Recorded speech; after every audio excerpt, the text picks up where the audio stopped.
Welcome back to more wild stories, and I hope you're ready for a long one. That's right, another banger compilation with hours of content here that you haven't heard before. So, whether you're stuck at work, counting down the minutes, lounging around the house, or need something to zone out to, you're in the right place. Please subscribe if you like these. Appreciate you being here. Now let's get into it. Our first story involves an uncomfortable professional relationship that required careful navigation and a calculated decision about how much discomfort could be monetized. I started working at a marketing firm about 4 years ago as an account coordinator. Small company, maybe 25 employees, decent work, good clients. My boss, the creative director, was a guy named Vincent, late 40s, married, 2 kids, generally well liked around the office. He'd been with the company since its founding 12 years earlier. For the first few months, everything was normal and professional. Vincent was a good manager, gave clear feedback, helped develop my skills. I respected him. Then, small things started happening that made me uncomfortable. He'd compliment my appearance more than seemed necessary. Nice shirt, good haircut, you look sharp today. At first, I thought he was just being friendly, maybe trying to boost confidence in a younger employee. But it kept happening, and it started feeling less casual. During team meetings, he'd position himself next to me more often than made sense. When we'd review work at my desk, he'd lean in closer than necessary, sometimes putting his hand on my shoulder or the back of my chair. Little touches that lasted just slightly too long. I'm a straight guy, always have been. Dated women exclusively my entire adult life. Had a girlfriend at the time all of this started. The attention from Vincent made me deeply uncomfortable, but I didn't know how to address it without creating a massive problem. He was my boss. He controlled my projects, my performance reviews, my potential for advancement. Around month 4, the bonuses were announced. The company did quarterly performance bonuses based on client satisfaction and project outcomes. I got one for $2,500. It was generous, higher than I'd expected for someone at my level. Vincent pulled me aside after the announcement and told me I'd done exceptional work and he'd personally advocated for a larger bonus for me. The way he said it, the eye contact, the hand on my shoulder again, made it clear that there was subtext. He was rewarding me with money and making sure I knew it came from him specifically. That's when I did the math. I started calculating. My base salary was $52,000. If Vincent's attention meant an extra $2,000 to $3,000 per quarter, that was $8,000 to $12,000 annually. A 15 to 23% increase. For what? For tolerating compliments and proximity. For not making waves. I started noticing patterns more deliberately now. Not just with discomfort, but with strategic interest. When I'd dress more casually, jeans and a basic shirt, I'd get less attention from him. When I wore nicer clothes, fitted button-downs, dress pants, I'd get more comments and more proximity.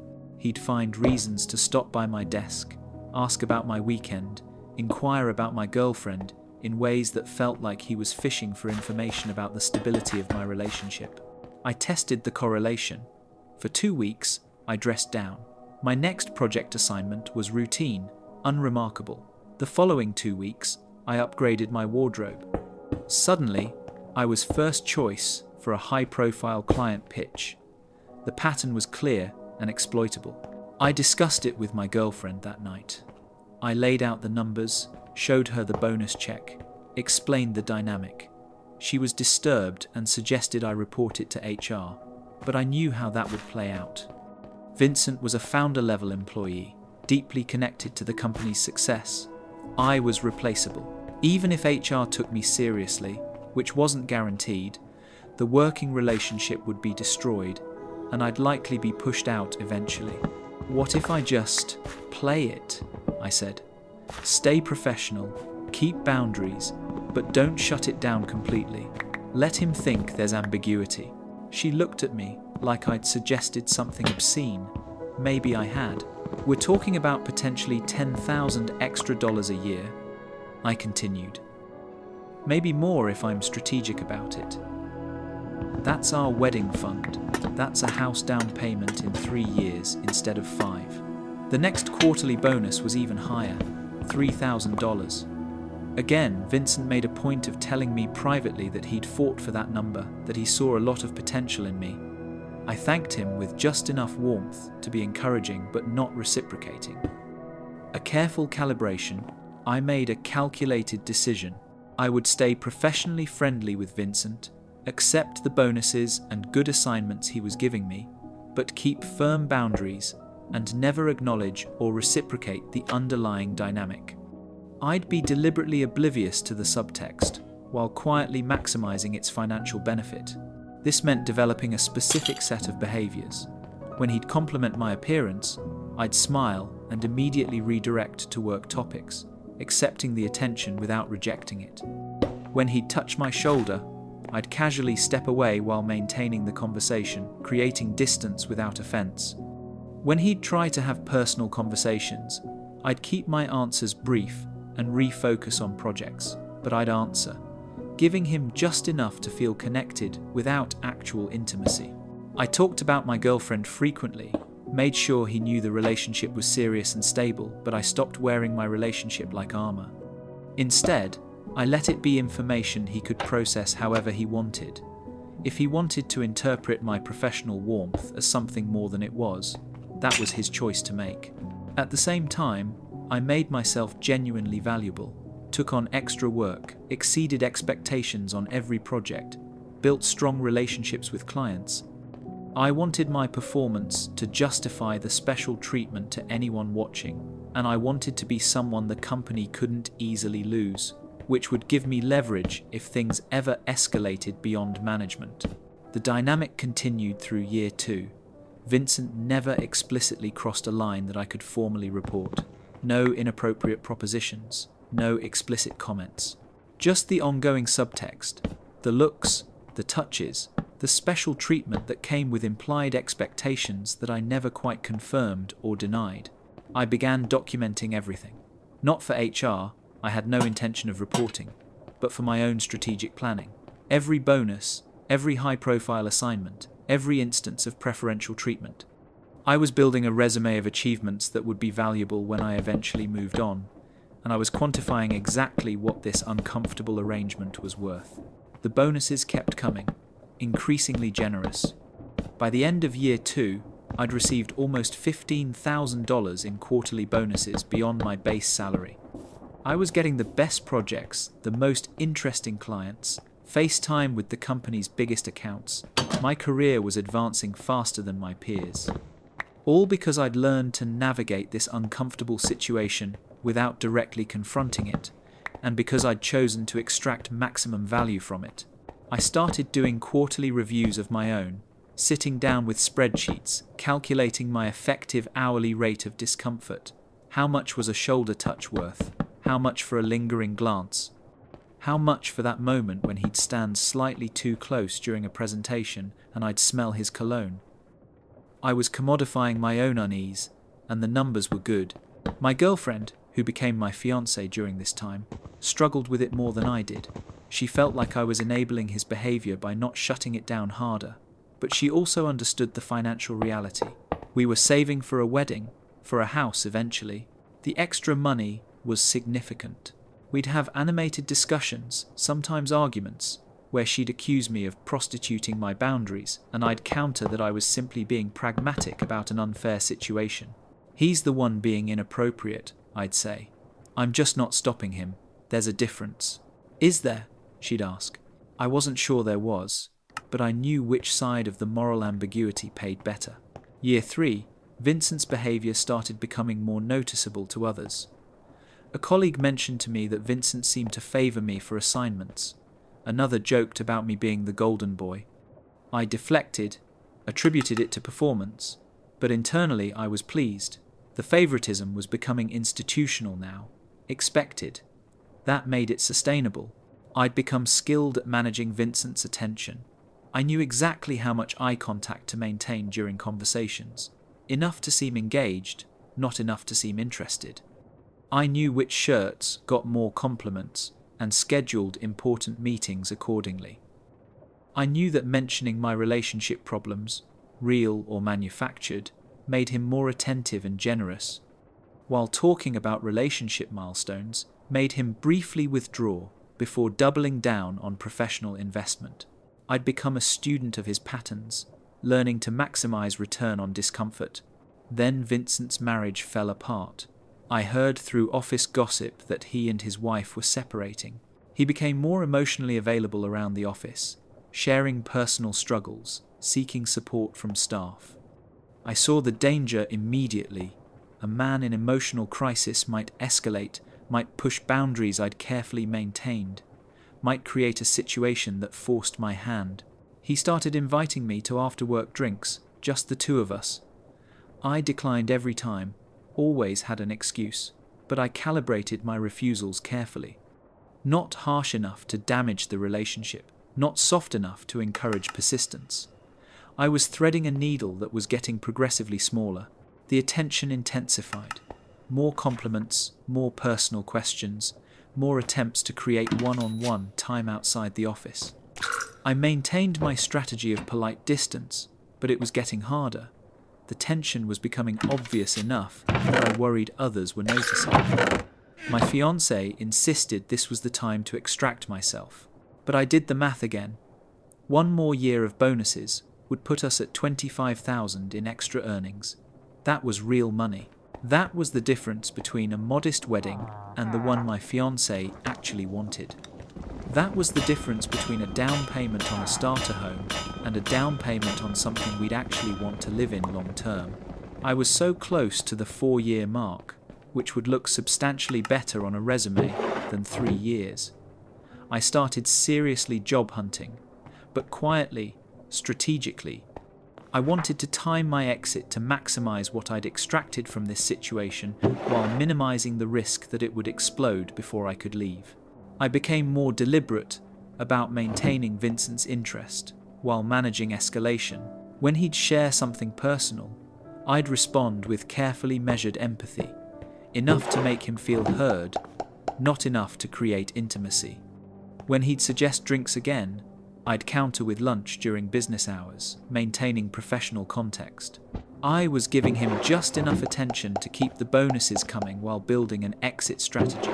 The quarterly reviews during year 4 showed continued exceptional bonuses, $3,500, then $4,000. Vincent was spending capital to keep me engaged, and I was collecting every dollar while sending out resumes. I got multiple offers.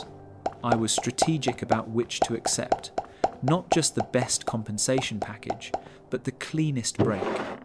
A larger firm, different industry focus, no overlap with Vincent's professional network. I wanted to disappear completely when I left. When I gave my 2 weeks' notice, Vincent was visibly upset. He asked if there was anything he could do to make me stay, said the company would match any offer, even suggested creating a new position specifically for me with significant autonomy and compensation. For a moment, I calculated whether I could extract one more year, one more round of bonuses. But I'd already seen how his attention intensified after his separation. Staying would mean managing an increasingly difficult situation with diminishing returns. The math no longer worked. I declined, told him the opportunity was too good to pass up, kept it professional and positive. On my last day, he gave me a card with a handwritten note about how much he'd valued working with me and how he hoped I'd stay in touch. The subtext was still there, even in goodbye. I thanked him, filed the card away, and walked out with 4 years of inflated bonuses and premium assignments that would accelerate my career for years to come. I never reported what happened, partly because I couldn't point to anything explicitly actionable, partly because I'd benefited financially from the dynamic, which complicated my position, both morally and legally. I'd made a choice to tolerate discomfort in exchange for career advancement and money, and that choice paid off in tangible ways, even as it cost me in others. Looking back, I have some mixed feelings, but mostly I'm satisfied with how I handled it. I was put in a situation where speaking up would have likely ended my career at that company, and potentially damaged my professional reputation.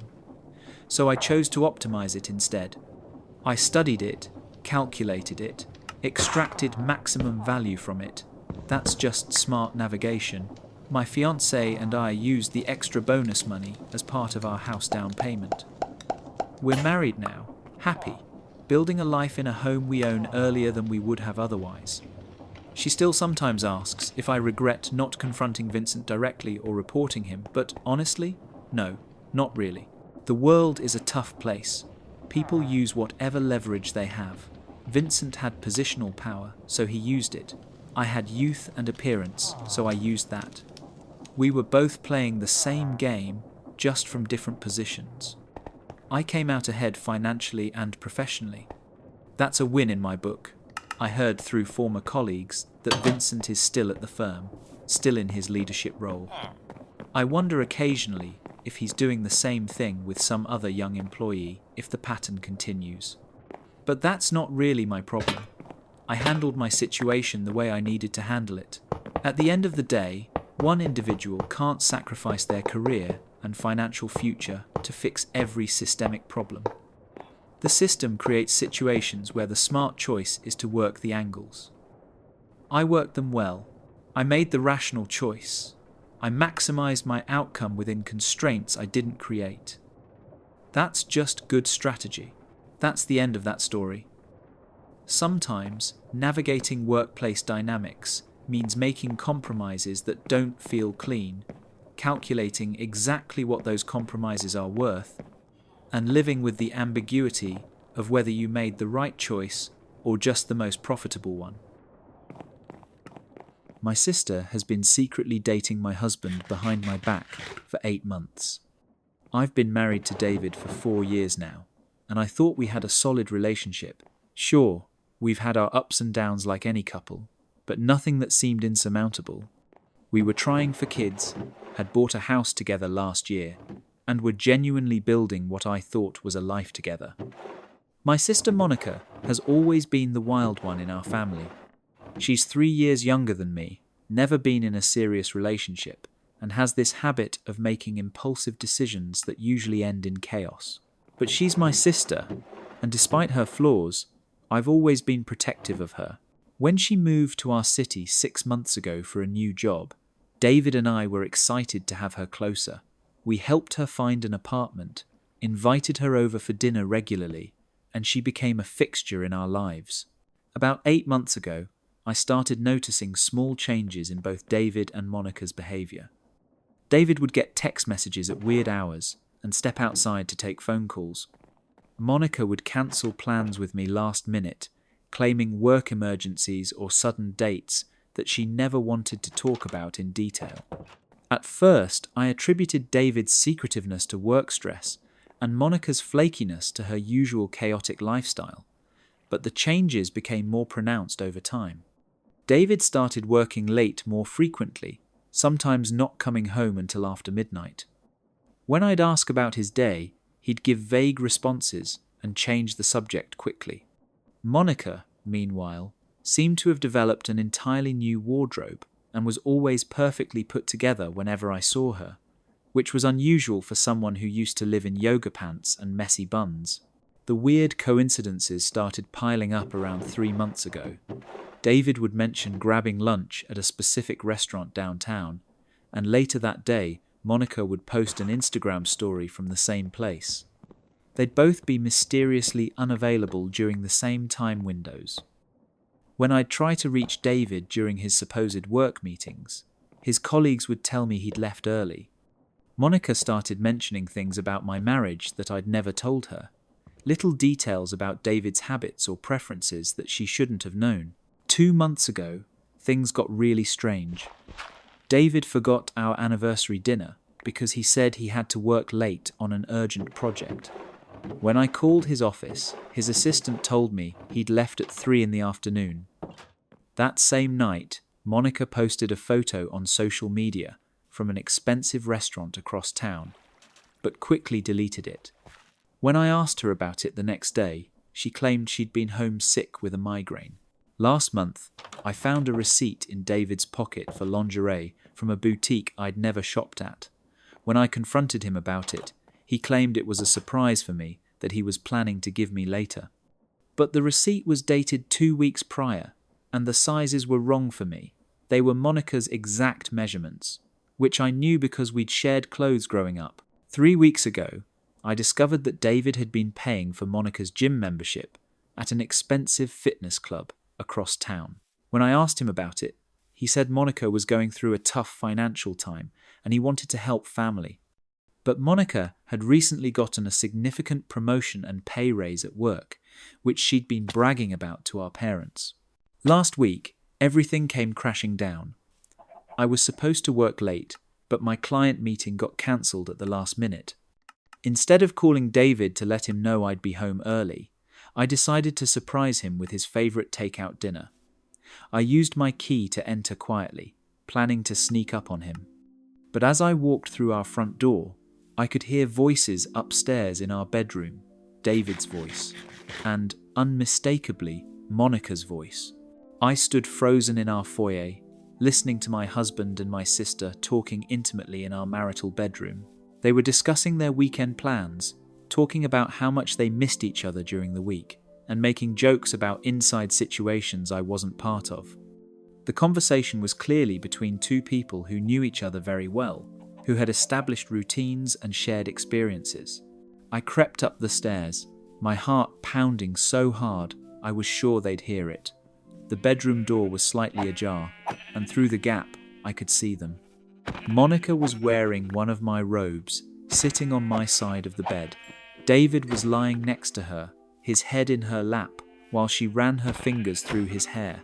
The scene was so domestic, so intimate, that it took my breath away. They were talking about me.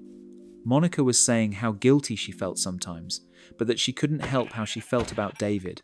David was reassuring her, telling her that what they had was real, and that he'd never felt this way about anyone before, not even me.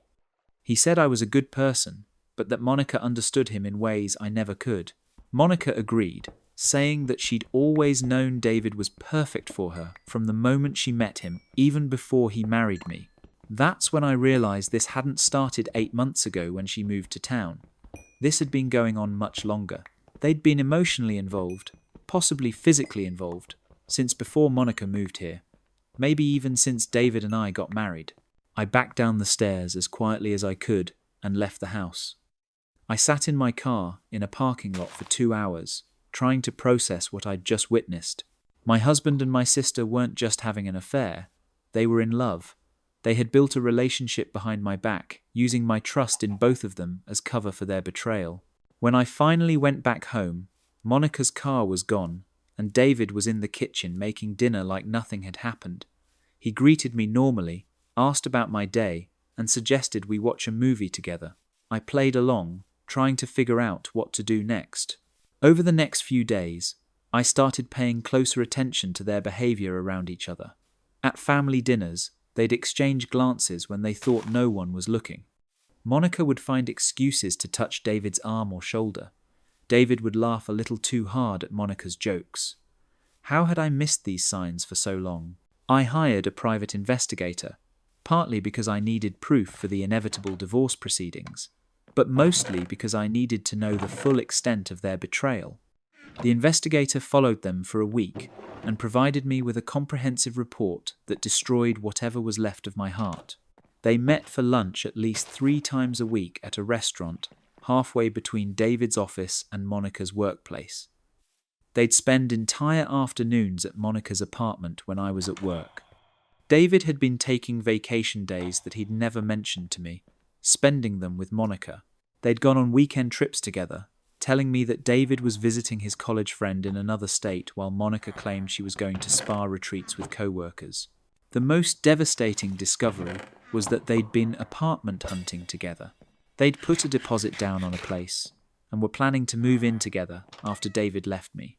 The investigator had photos of them at real estate appointments, holding hands, looking at the space like a couple planning their future.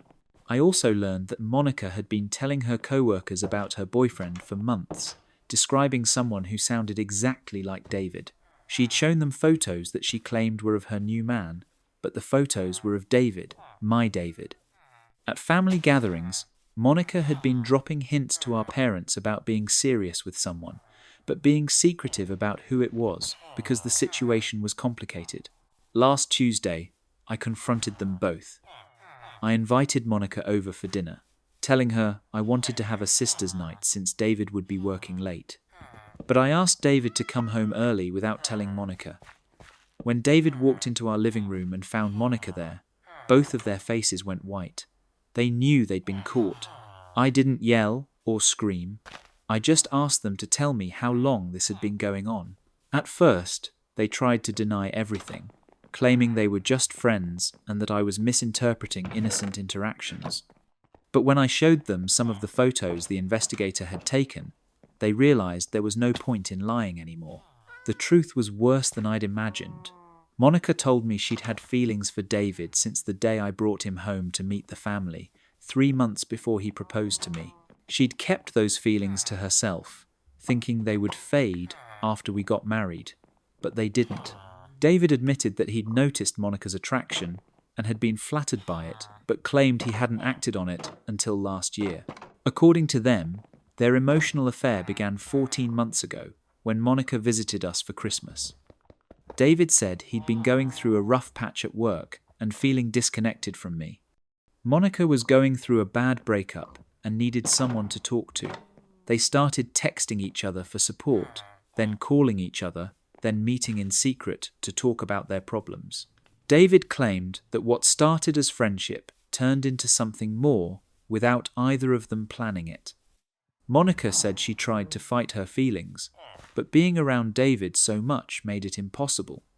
They both insisted that they'd tried to resist the attraction, but that their connection was too strong to ignore. The physical affair started 8 months ago, right around the time Monica moved to our city. David helped her move into her apartment while I was out of town visiting my grandmother. One thing led to another, and they ended up sleeping together that first night in her new place. After that, they couldn't stay away from each other. What hurt the most wasn't just the betrayal, but how calculated it had been. They'd planned their secret meetings around my schedule. They'd covered for each other, creating alibis and false stories. Monica had used family gatherings as opportunities to flirt with David right in front of me. David had used my trust in him to explain away his suspicious behavior. Monica tried to justify their relationship by saying that she and David were truly in love, that they'd never meant to hurt me, but that they couldn't deny what they felt for each other. She said she'd always felt like David was meant to be with her, not me, and that their connection proved they were supposed to be together. David said he was sorry for hurting me, but that he couldn't regret falling in love with Monica. He claimed that our marriage had been struggling even before Monica came into the picture, and that his relationship with her had made him realize what true love felt like. He said he'd planned to ask for a divorce months ago, but hadn't known how to tell me without destroying my relationship with my family. I asked them if they were planning to stay together after this, and they both said yes. Monica showed me the ring David had bought her, a ring that looked suspiciously similar to my engagement ring, but with a larger stone. David told me they'd already planned to move in together, and were hoping to get married after our divorce was finalized. The betrayal felt infinite. It wasn't just that my husband had cheated on me, or that my sister had stolen my husband.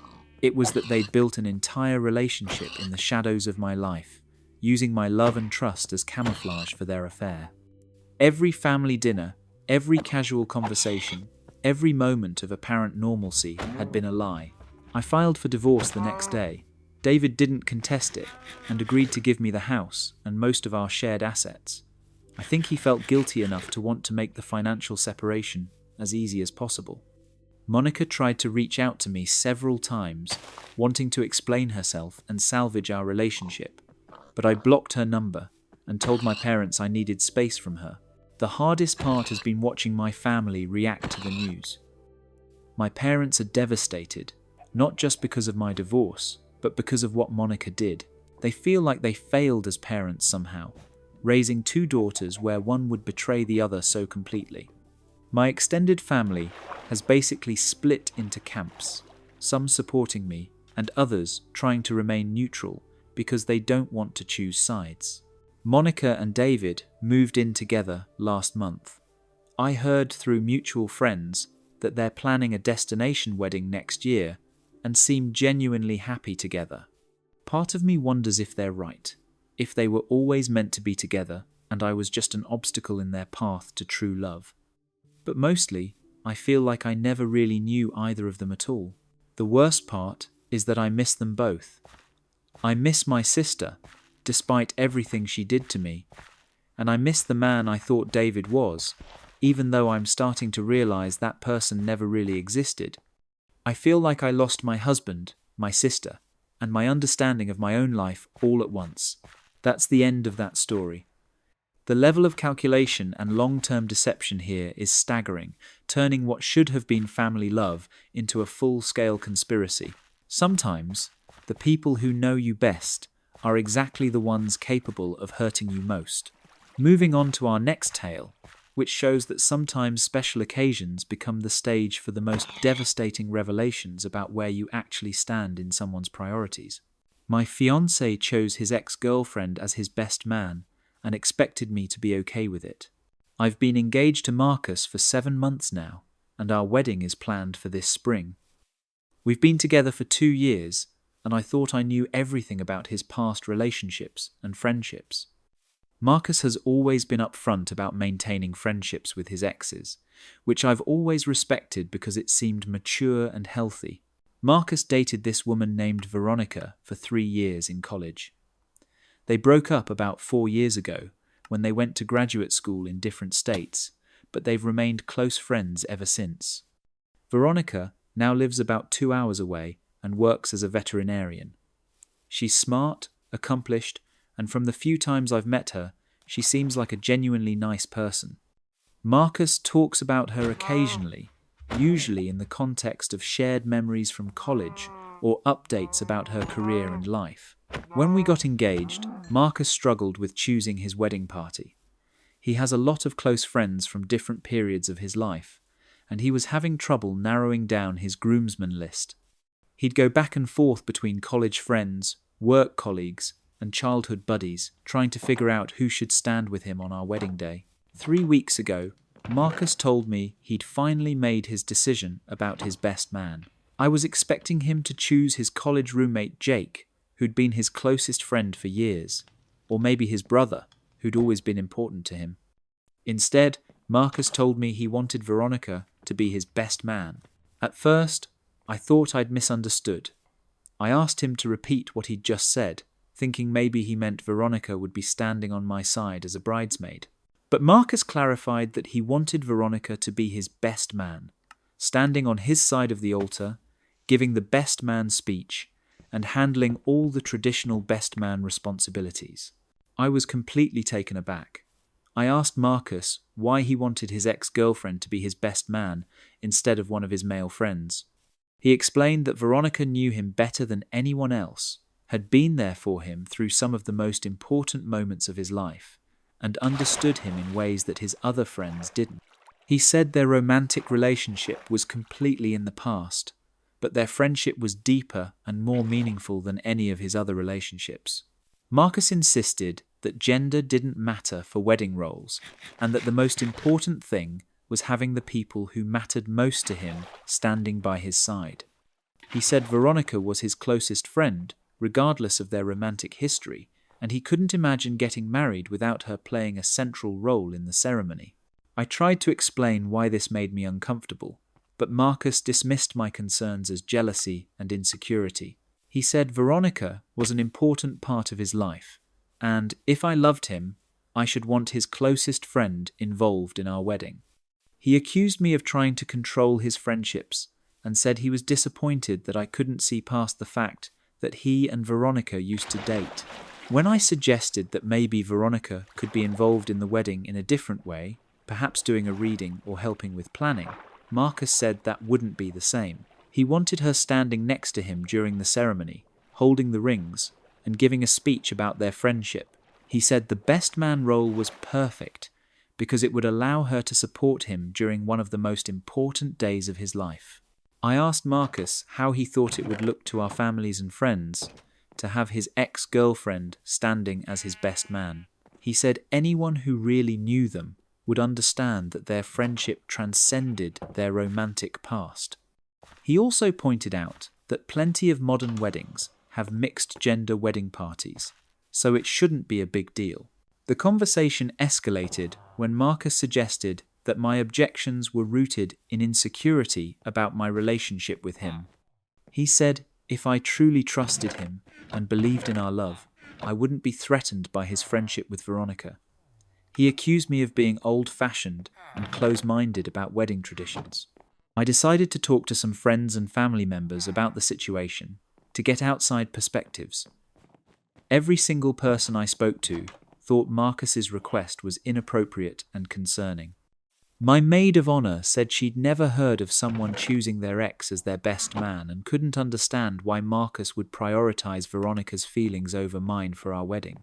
My mother was horrified when I told her about Marcus's decision. She said having his ex-girlfriend stand as his best man would be humiliating for me and would send a clear message to everyone at our wedding about where his priorities lay. She suggested that maybe Marcus wasn't ready to get married if he was still so emotionally attached to his ex-girlfriend. Even Marcus's own brother thought the idea was weird when I brought it up. He told me he'd always thought Marcus and Veronica's friendship was a little too close for comfort, and that choosing her as his best man would definitely raise eyebrows among their family and friends. Armed with these perspectives, I approached Marcus again and tried to have a more detailed conversation about why this arrangement made me uncomfortable. I explained that having his ex-girlfriend play such a central role in our wedding felt like I was competing with her for his attention on what should be our special day. Marcus got defensive and said I was being influenced by other people's opinions instead of thinking for myself. He said he was disappointed that I cared more about what other people thought than about his happiness. He insisted that Veronica was just his friend now, and that their past relationship shouldn't disqualify her from being his best man.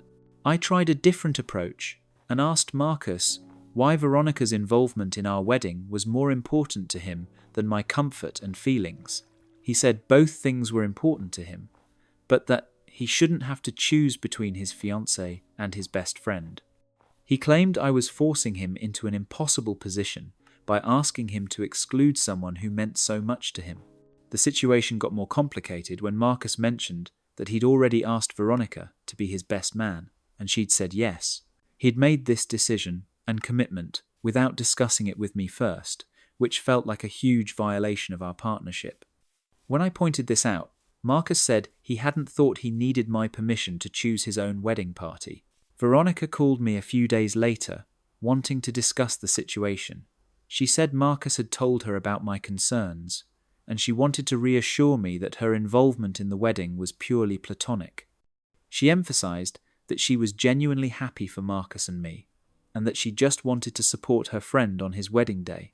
During our conversation, Veronica mentioned several things that made me even more uncomfortable. She talked about how well she knew Marcus's preferences and personality, referencing inside jokes and shared experiences that I wasn't part of. She mentioned that she'd helped Marcus pick out my engagement ring, giving him advice about what style I might like based on her observations of my jewelry preferences. Most concerning was when Veronica mentioned that she'd been helping Marcus plan parts of our wedding. She'd given input on the venue selection, helped him choose his tuxedo, and even suggested elements for his vows. She said she was excited to continue helping with wedding planning in her role as best man. I realized that Marcus had been involving Veronica in intimate details of our wedding planning without telling me. He'd been seeking her advice and input on decisions that should have been made between us as a couple. It felt like she was already functioning as his primary support person for our wedding, even before officially being named his best man.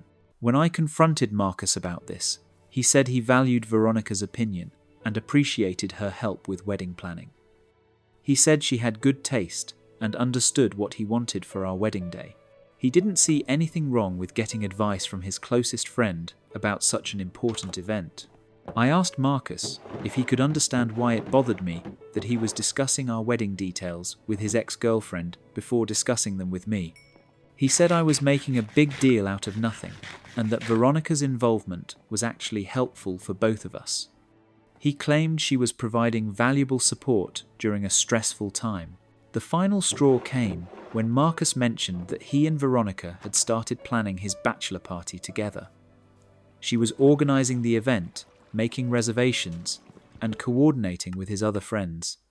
When I asked why his ex-girlfriend was planning his bachelor party, Marcus said she knew what he liked and was good at organizing events.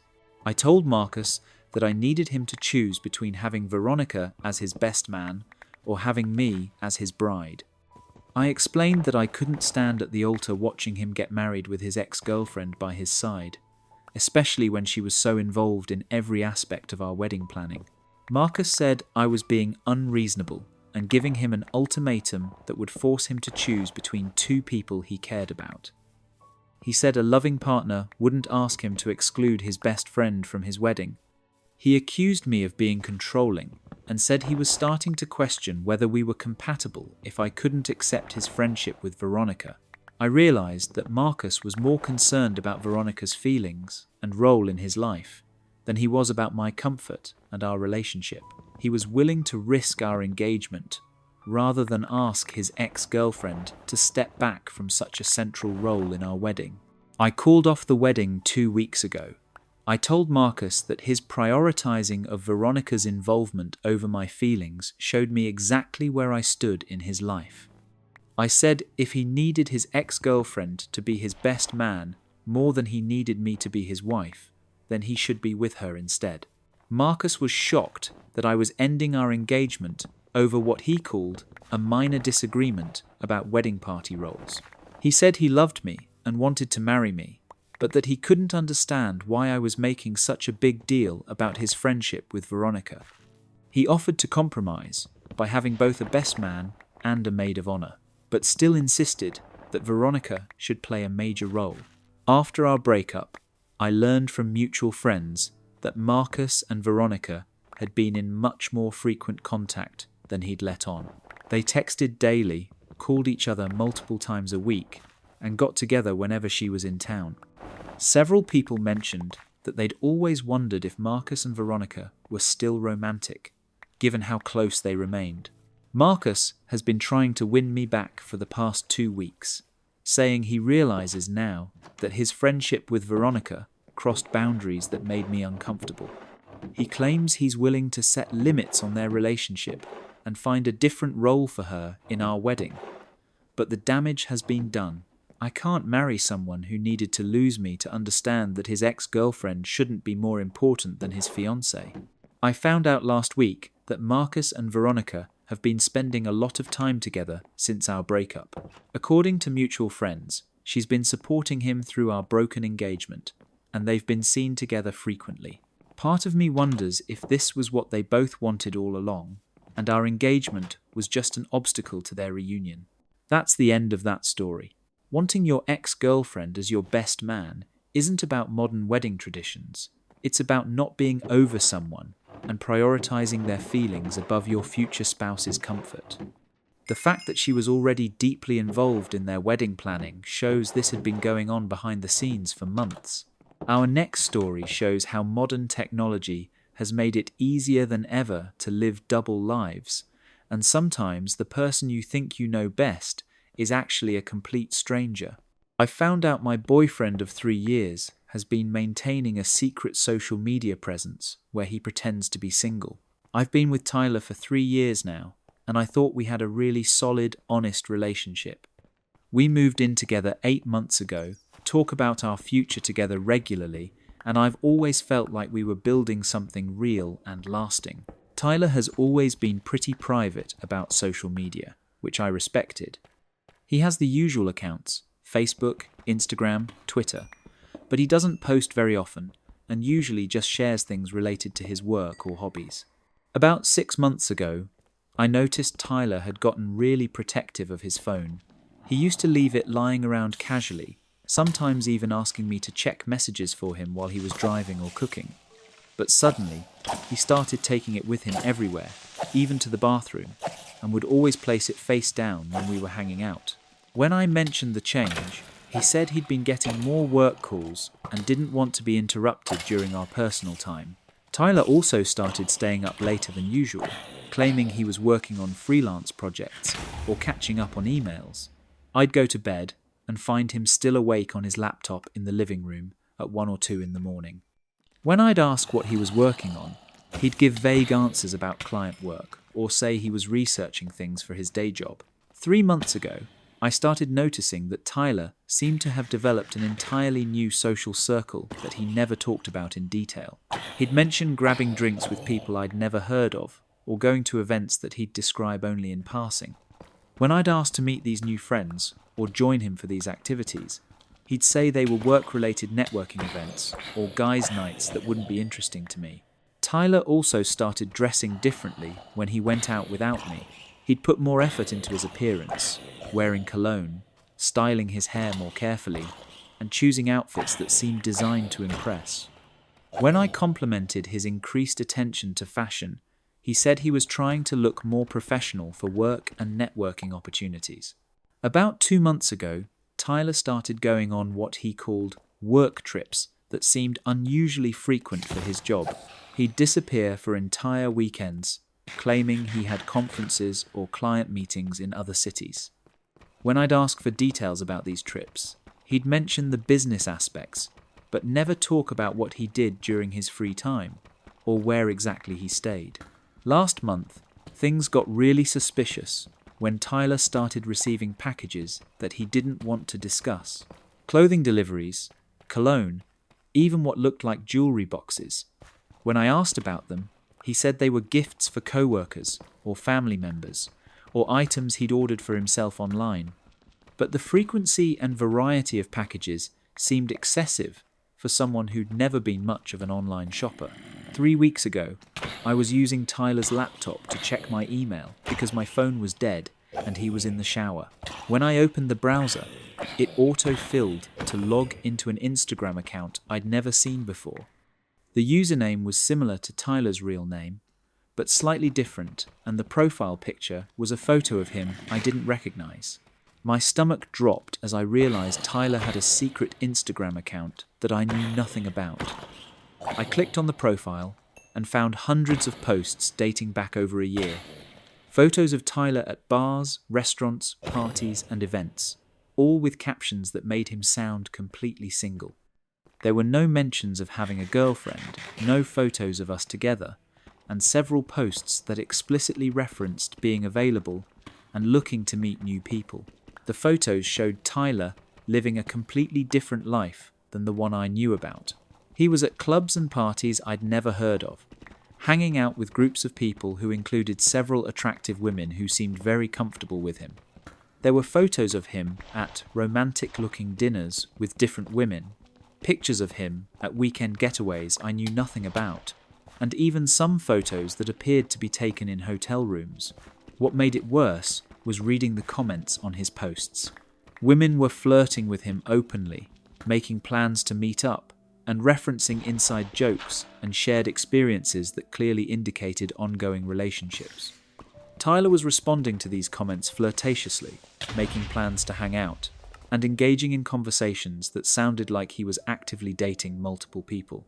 I found posts from his supposed work trips that showed he wasn't actually at conferences or client meetings. Instead, he was at beach resorts, city nightlife districts, and romantic restaurants with various women.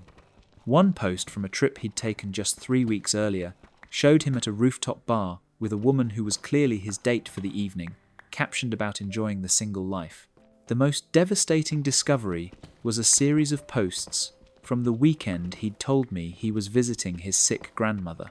The photos showed him at a music festival with a group that included a woman who appeared in multiple recent posts. They were clearly intimate, holding hands in some photos, and she was tagged with heart emojis in the captions. I also found evidence that Tyler had been using dating apps while we were living together, screenshots of conversations with matches, plans for dates, and even reviews he'd written about restaurants where he'd taken other women. The dates on these activities corresponded with times when he'd told me he was working late or attending work functions. Going through the account further, I discovered that Tyler had been maintaining this double life for our entire relationship. There were posts from when we first started dating that showed him going on dates with other women and presenting himself as single. He'd been living as two completely different people simultaneously for 3 years. Tyler had created an elaborate persona on this secret account. He portrayed himself as a successful, single entrepreneur who traveled frequently for work and had an active social life. He'd posted about expensive dinners, luxury hotel stays, and exclusive events that I now realized he'd been financing with money I thought was going toward our shared future. When I looked at the women he was interacting with, several of them appeared to be in serious relationships with him. They posted about date nights, weekend getaways, and romantic evenings that lined up with times Tyler had been mysteriously busy or traveling. It looked like he was maintaining multiple serious relationships simultaneously while living with me. The financial implications started becoming clear as I dug deeper. Tyler had been spending significant money on this secret life, money that should have been going toward our shared expenses and savings. The restaurants, hotels, gifts, and activities he was documenting represented thousands of dollars that had been diverted from our relationship. When Tyler got out of the shower and found me looking at his secret Instagram, his face went completely white. At first, he tried to claim it was an old account he'd forgotten about, but the recent posts and active engagement made that lie impossible to maintain. Then he said it was a fake account he used for professional networking, but the romantic content and dating activity clearly contradicted that explanation. Finally, Tyler admitted that he'd been maintaining a secret social media presence where he presented himself as single. He claimed it started as harmless fun, a way to feel attractive and desired without actually cheating on me. But as I showed him the evidence of his actual dates and relationships with other women, he couldn't maintain that it was just online attention seeking. Tyler confessed that he'd been living a double life for our entire relationship. He said he loved me and wanted to be with me, but that he also enjoyed the excitement and validation of dating other people. He claimed he'd planned to stop eventually, but that he'd gotten caught up in the lifestyle and didn't know how to extract himself without hurting the other women he was involved with. The scope of his betrayal was staggering. Tyler had been in serious relationships with at least 3 other women while living with me. One woman thought they were exclusive and had been planning to move in with him. Another had been told that Tyler was waiting for the right time to introduce her to his family. A third had been led to believe they were working toward engagement. Tyler had been using our shared apartment as his home base, while conducting these other relationships at hotels, their apartments, and during his fake work trips. He'd been rotating between different women on different nights of the week, maintaining separate text conversations, social media interactions, and emotional connections with each of them. When I asked how he'd managed to keep all these relationships secret, Tyler explained that he'd compartmentalized his life completely. He used different phone numbers, email addresses, and social media accounts for different relationships. He'd created elaborate schedules and cover stories to make sure none of his various girlfriends would discover each other. The most hurtful part was learning that Tyler had never considered me his primary relationship. To him, I was just one of several women he was dating, even though I'd been living with him and planning our future together. He'd been telling other women that I was just a roommate or a casual relationship that wasn't serious. Tyler begged me not to leave him, claiming that I was the most important person in his life, even though his actions suggested otherwise. He promised to delete all his secret accounts, cut contact with the other women, and commit fully to our relationship. But the trust was completely shattered. I couldn't believe anything he said after discovering the extent of his deception. I moved out that week and ended our relationship. Tyler tried to convince me that his secret life was just a phase, that he'd gotten addicted to the attention and validation but really wanted to be with me. He claimed he'd been planning to end all his other relationships and commit to me fully, but I couldn't see how that was possible given the depth of his involvement with these other women. The aftermath was complicated because Tyler had to explain to his other girlfriends why he was suddenly unavailable. I found out through mutual friends that at least 2 of them had no idea he was in any other relationships and were devastated to learn about his deception. One of them reached out to me, and we compared notes about his lies and manipulation. Tyler had been living like a single man for 3 years while keeping me as his stable home base. He'd used our relationship as cover for his lifestyle, while denying me the honesty and commitment I thought we shared. The financial, emotional, and time investments he'd made in other relationships showed me that I'd never been his priority, despite living together and planning our future. That's the end of that story. The level of compartmentalization required to maintain multiple serious relationships while using their shared apartment as home base is mind-boggling. Social media made it possible for him to live as a completely different person whenever he wanted to. Our next tale proves that sometimes the people we trust to have our backs are actually the ones holding the knife. My maid of honor has been sabotaging my wedding planning and trying to steal my fiancé. I've been best friends with Jessica since college, and when I got engaged to Alex 8 months ago, asking her to be my maid of honor was a no-brainer. Jessica has always been the organized one in our friendship, someone I could count on to handle details and logistics. I thought having her help plan my wedding would be perfect, since she's so good at managing events and keeping track of everything. Jessica seemed thrilled when I asked her to be my maid of honor. She immediately started talking about all the things she wanted to help with and how excited she was to make my wedding day perfect.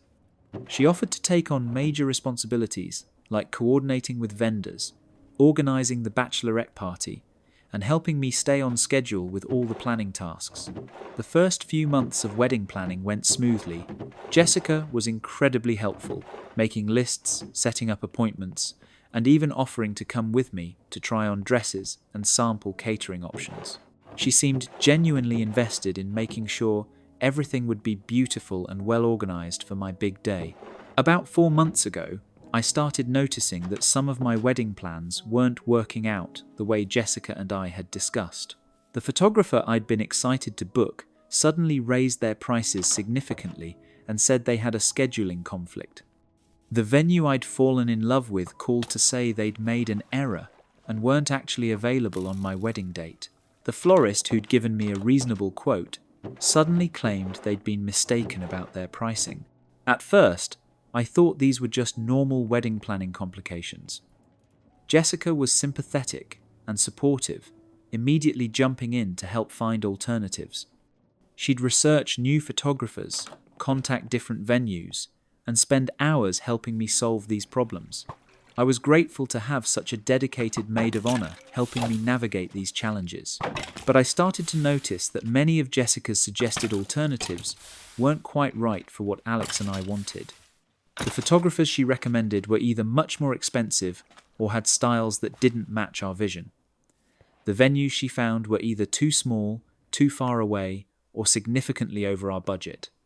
The vendors she suggested often had availability issues or requirements that didn't work for our timeline. 3 months ago, Jessica offered to take over more of the communication with vendors to help reduce my stress. She said she could handle the back and forth emails, phone calls, and scheduling so I could focus on other aspects of the wedding. Since she'd been so helpful already, I agreed and gave her my login information for wedding planning websites and my contact list for all the vendors we were working with. Around the same time, I started noticing that Jessica was spending a lot more time with Alex than usual. She'd suggest that all 3 of us hang out together more often, and she'd find excuses to stop by our apartment when she knew Alex would be home. She'd text him directly about wedding-related questions instead of going through me, claiming it was more efficient to get his input directly. Jessica also started making comments about my relationship with Alex that seemed designed to plant seeds of doubt. She'd mention how stressed Alex seemed about the wedding planning, suggest that maybe we were rushing into marriage, or point out small disagreements between us as signs of incompatibility. When I'd dismiss these concerns, she'd say she was just looking out for me as my best friend. 2 months ago, I discovered that several of my original vendor choices hadn't actually fallen through due to scheduling conflicts or pricing changes.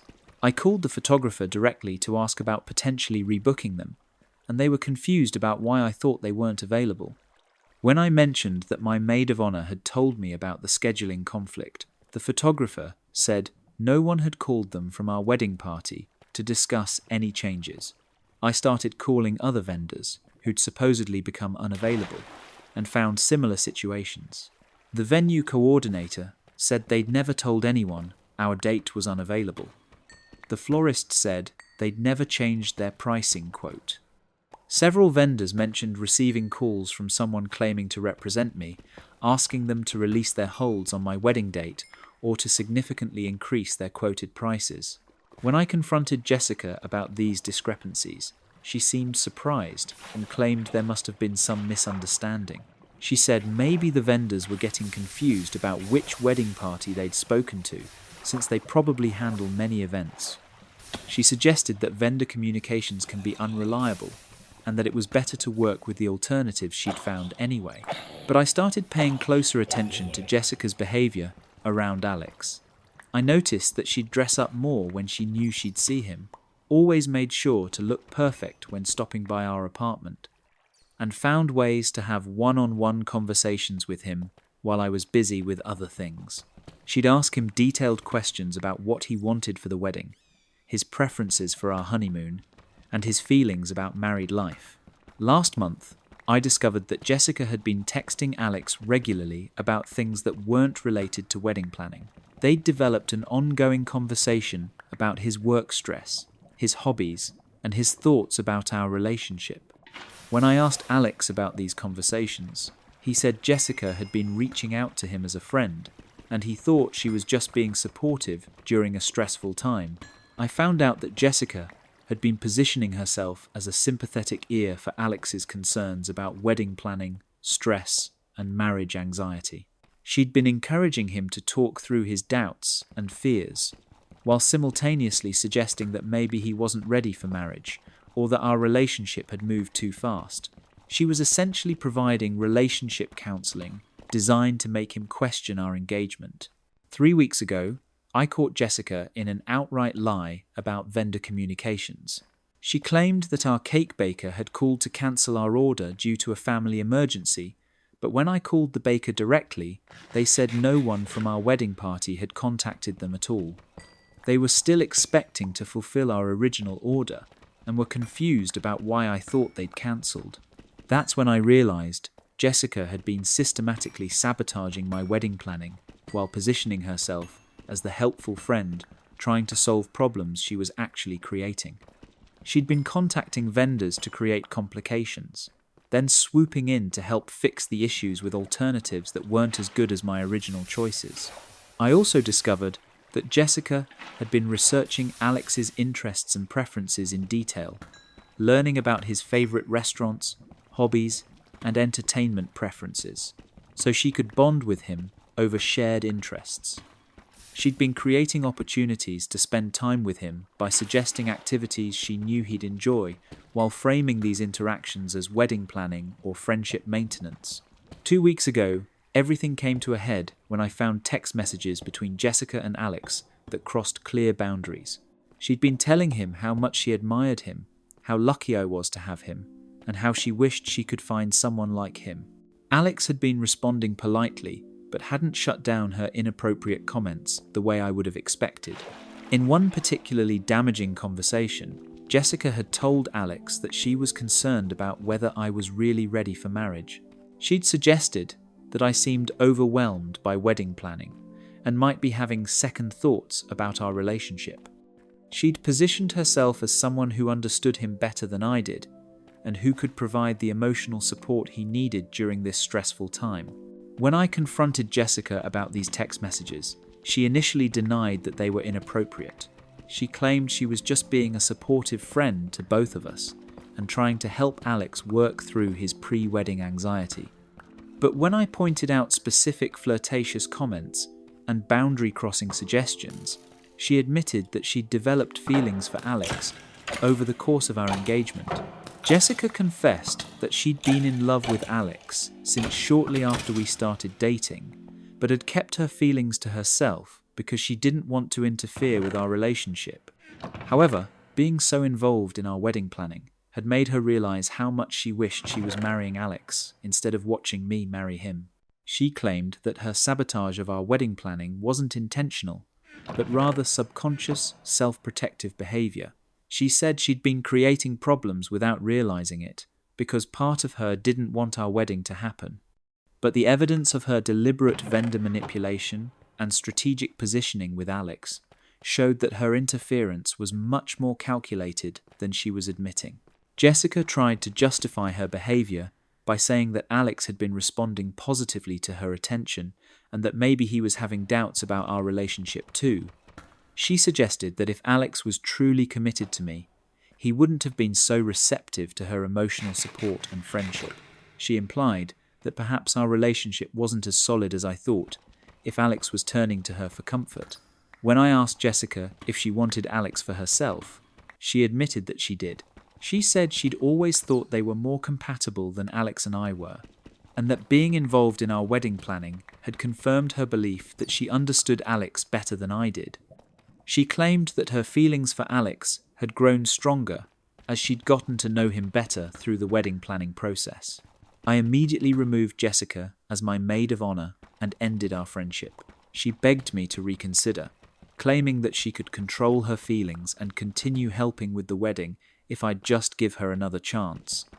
She said she'd been confused and overwhelmed by her emotions, but that she really did want to support our marriage.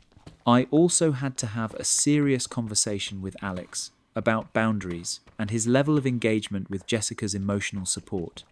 While he hadn't encouraged her romantic feelings, he'd been more receptive to her attention and advice than was appropriate for someone in a committed relationship.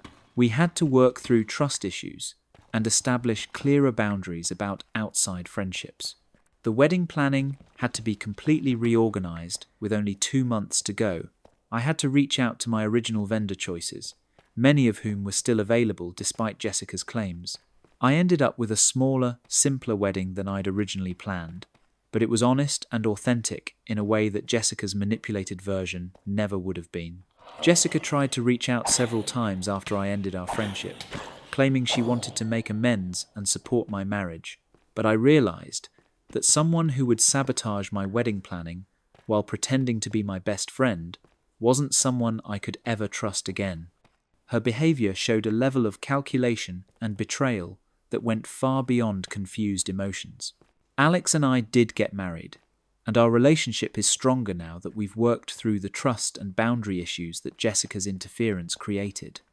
But losing my best friend and maid of honor so close to my wedding was devastating, and I still struggle with trusting people who offer to help with important life events. That's the end of that story. Using the trusted position of maid of honor to systematically sabotage someone's wedding while trying to steal their fiancé is a level of betrayal that's hard to comprehend.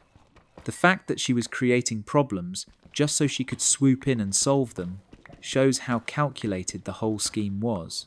Our fifth story reveals how some people use academic or professional relationships as cover for pursuing much more personal agendas. My study group partner has been making moves on me and manipulating our academic work to spend more time together. I'm a graduate student in biochemistry, and my program is incredibly demanding. Between coursework, research responsibilities, and thesis work, I barely have time for a social life, let alone dating. So, when I was assigned to work with Jordan on a semester-long research project, I was focused purely on the academic collaboration. Jordan is a fellow graduate student in my program, about 2 years ahead of me, with an excellent reputation for producing high-quality research.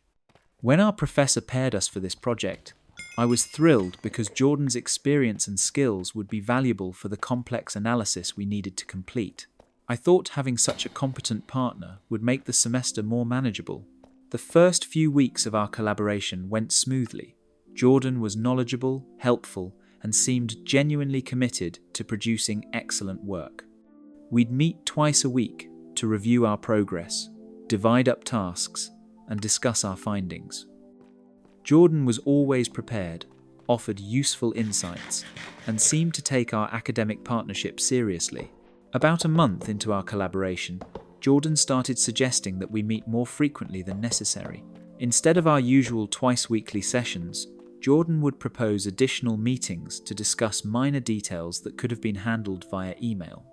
When I'd suggest that certain conversations didn't require in-person meetings, Jordan would insist that face-to-face discussion was more productive for complex academic work.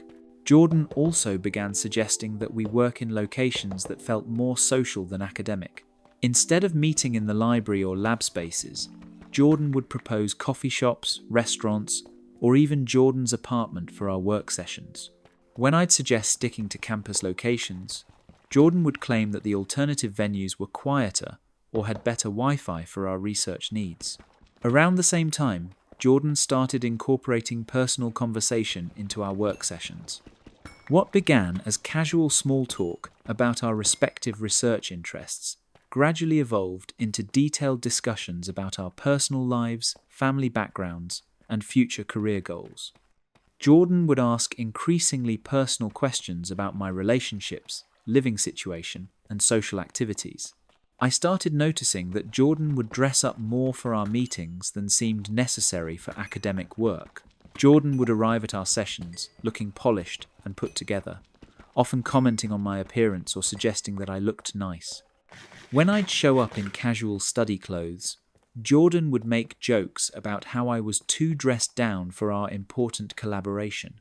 About 6 weeks into our project, Jordan started suggesting that we work late into the evening, often proposing dinner meetings or study sessions that would extend past normal hours. Jordan would frame these suggestions as necessary for meeting our deadlines, but I noticed that we weren't actually behind schedule on our work. The extra time seemed designed to create more social interaction, rather than address academic needs. Jordan also began offering to help me with coursework and research tasks that weren't related to our shared project. Jordan would volunteer to review my other assignments, offer input on my thesis research, and suggest study sessions for exams that we weren't taking together. This additional academic support felt generous at first, but it also meant spending significantly more time together than our project required. 2 months into our collaboration, Jordan started making subtle comments about how well we worked together and how compatible our research styles were. Jordan would suggest that we should continue collaborating on future projects, apply for the same fellowships, and even consider similar career paths so we could work in the same field after graduation. I began to feel uncomfortable when Jordan started making comments about my personal relationships and dating life. Jordan would ask whether I was seeing anyone, suggest that graduate school was too demanding for serious relationships, and make observations about how rare it was to find someone who truly understood the academic lifestyle. These conversations felt like they were leading somewhere I wasn't interested in going. Jordan's behavior became more obviously inappropriate when they started finding excuses for physical contact during our work sessions. Jordan would lean in close while looking at my computer screen, put their hand on my shoulder while making points, and suggest that we sit closer together to better collaborate on our analysis. When I'd create more physical distance, Jordan would find reasons to close the gap again. 3 months into our project, Jordan made their intentions clear by suggesting that we turn one of our work sessions into a dinner date. Jordan proposed going to a nice restaurant to celebrate our research progress and framed it as a romantic evening rather than an academic working meal. When I declined and suggested we stick to our usual meeting format, Jordan seemed disappointed but said they understood. However, Jordan didn't back off after I declined the dinner invitation. Instead, they became more persistent about creating social situations outside our academic work. Jordan would suggest grabbing drinks after our sessions, invite me to social events with their friends, and propose weekend activities that weren't related to our project at all. I started to realize that Jordan had been strategically manipulating our academic collaboration to create opportunities for personal interaction. Jordan would schedule unnecessary meetings, propose inefficient work methods that required more time together, and even create minor problems with our research that would necessitate additional sessions to resolve. Looking back, I could see that Jordan had been using their advanced standing in the program to position themselves as my academic mentor and support system. By offering help with my other coursework and thesis research, Jordan had been creating a sense of dependency that went beyond our required collaboration. Jordan also started making comments about other students in our program, particularly male classmates who might be potential romantic interests. Jordan would suggest that certain guys weren't serious about their academic work, question their intellectual capabilities, or imply that they weren't good matches for someone with my research focus and career ambitions. The situation escalated when Jordan started showing up at places where I studied alone, claiming they happened to be in the area.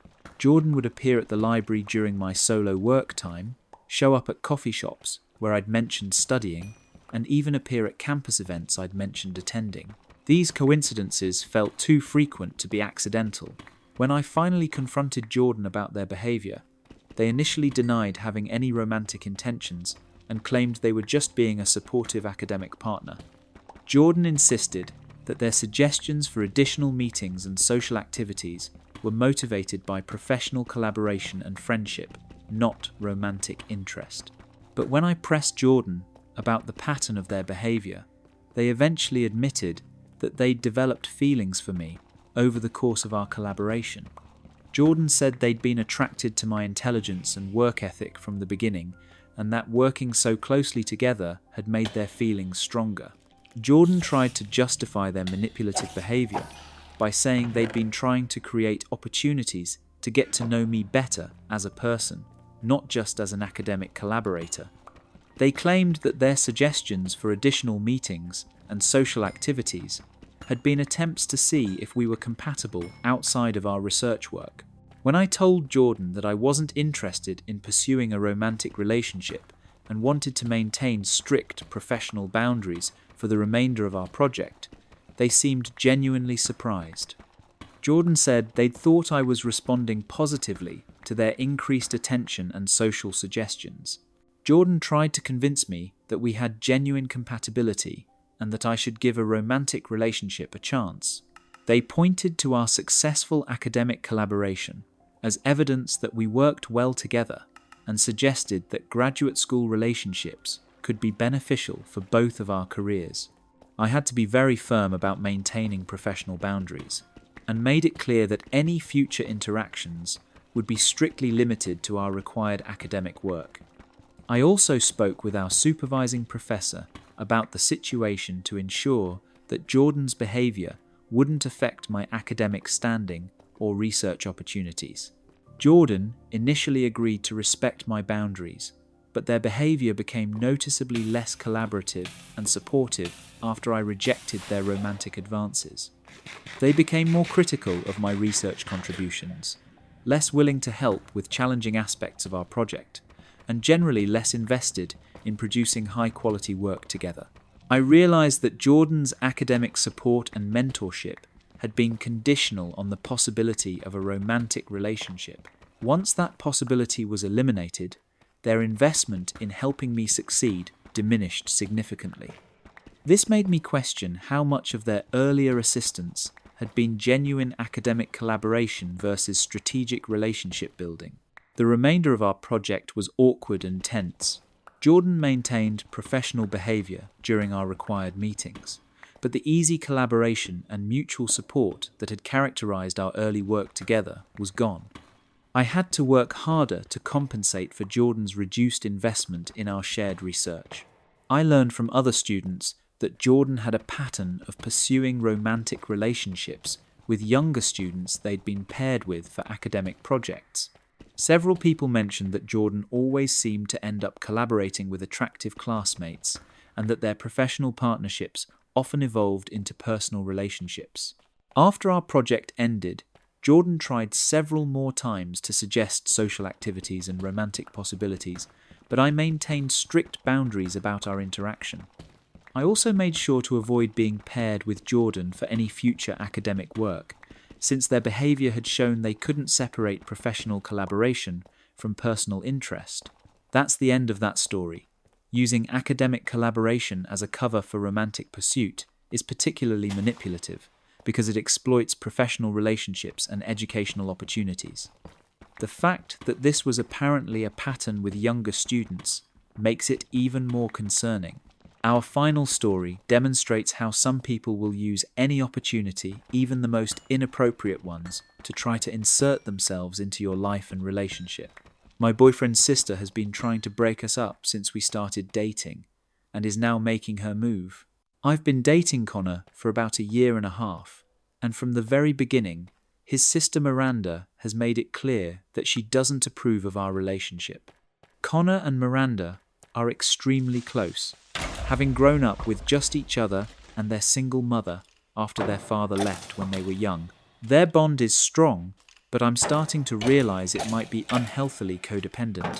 When Connor first introduced me to Miranda, her hostility was immediately apparent. She was polite enough in front of Connor, but when he'd leave the room, she'd make cutting comments about my appearance, my job, or my interests. She'd ask invasive questions about my intentions with Connor and suggest that I didn't really understand him the way his family did. Miranda would frequently point out ways that Connor and I were incompatible, highlighting our different backgrounds, interests, or life goals. She'd bring up Connor's ex-girlfriends in positive terms, mentioning how well they'd fit into the family or how much she'd enjoyed spending time with them. She'd make it clear that she thought Connor could do better than me.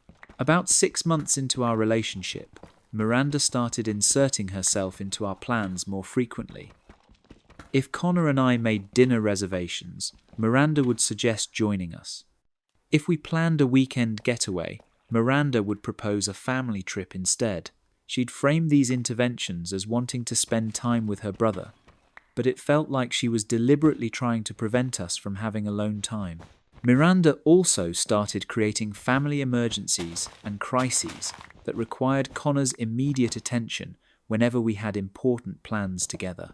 She'd have car trouble during our anniversary dinner, experience work stress during a vacation we'd planned, or need emotional support during special occasions. Connor always dropped everything to help his sister, leaving me feeling like a secondary priority. I noticed that Miranda had an unusually intimate relationship with Connor that made me uncomfortable. She'd call him multiple times a day, often interrupting our time together. She'd show up at his apartment unannounced, even when she knew I was there. She'd make possessive comments about Connor's time and attention, acting jealous when he prioritized our relationship over her needs. Miranda would also share inappropriate details about Connor's personal life, including information about his past relationships, his emotional struggles, and his private thoughts about our relationship. She'd position herself as the expert on Connor's needs and preferences, suggesting that she knew him better than I ever could as his girlfriend. 8 months into our relationship, Miranda started being more overtly hostile toward me. She'd make sarcastic comments about my contributions to conversations, dismiss my opinions during family gatherings, and exclude me from family activities and inside jokes.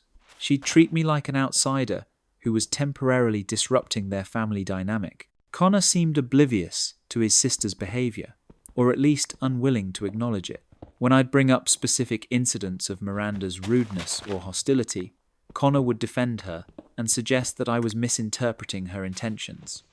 He'd say that Miranda was just protective of him and needed time to warm up to me. 6 months ago, Miranda's interference escalated significantly.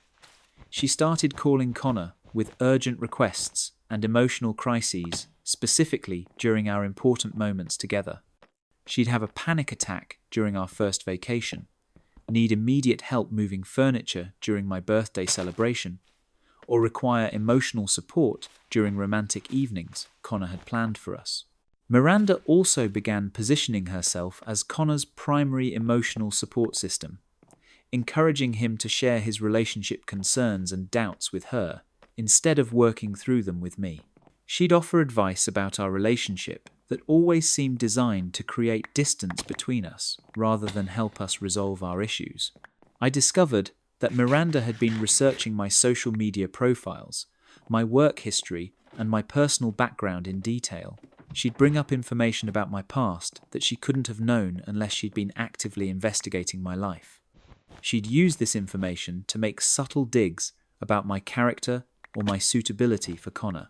4 months ago, Miranda started suggesting that Connor and I should take a break from our relationship.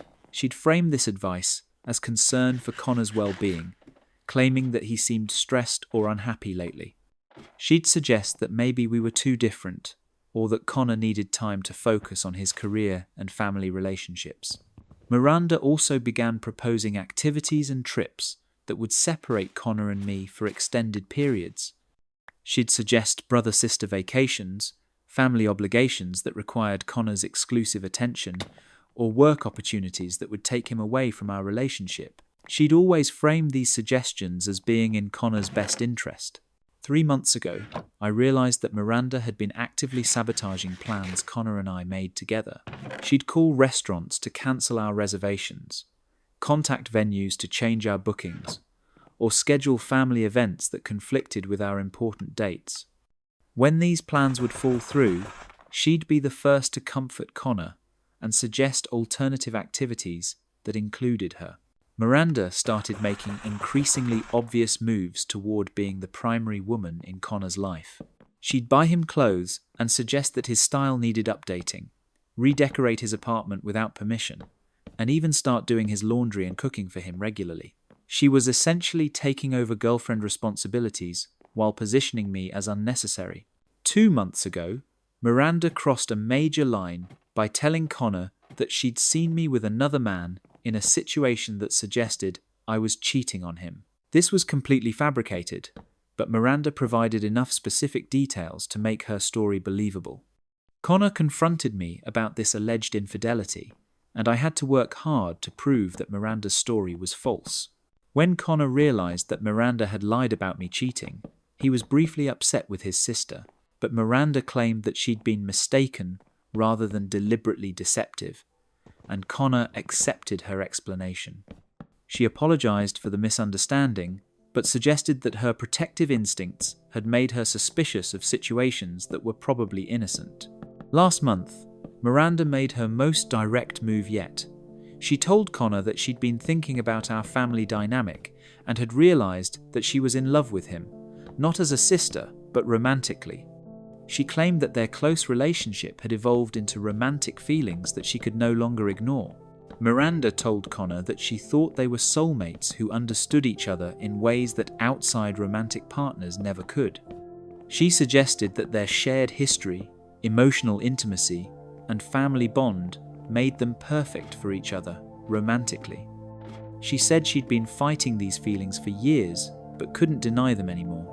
Connor was horrified by Miranda's confession and immediately rejected her romantic advances. He told her that he loved her as a sister, but could never see her romantically, and that her feelings were inappropriate and concerning. He suggested that she needed to speak with a therapist about these emotions and create more boundaries in their relationship.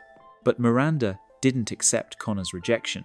She started arguing that their connection was deeper than typical family relationships, and that society's rules about sibling relationships didn't apply to their unique situation. She claimed that Connor was just conditioned to think their love was wrong, but that he'd realize their compatibility if he gave their romantic relationship a chance. Miranda became increasingly desperate and manipulative after Connor rejected her advances. She threatened to hurt herself if Connor didn't take her feelings seriously, claimed that she couldn't live without his romantic love, and suggested that no other woman would ever understand him the way she did. Connor finally realized the extent of Miranda's unhealthy obsession with him and our relationship. He started seeing patterns in her behavior that he'd previously dismissed as sisterly protection. He recognized that Miranda had been systematically trying to sabotage our relationship while positioning herself as his ideal romantic partner. Connor cut off contact with Miranda and told her that she needed professional help before they could have any kind of relationship again.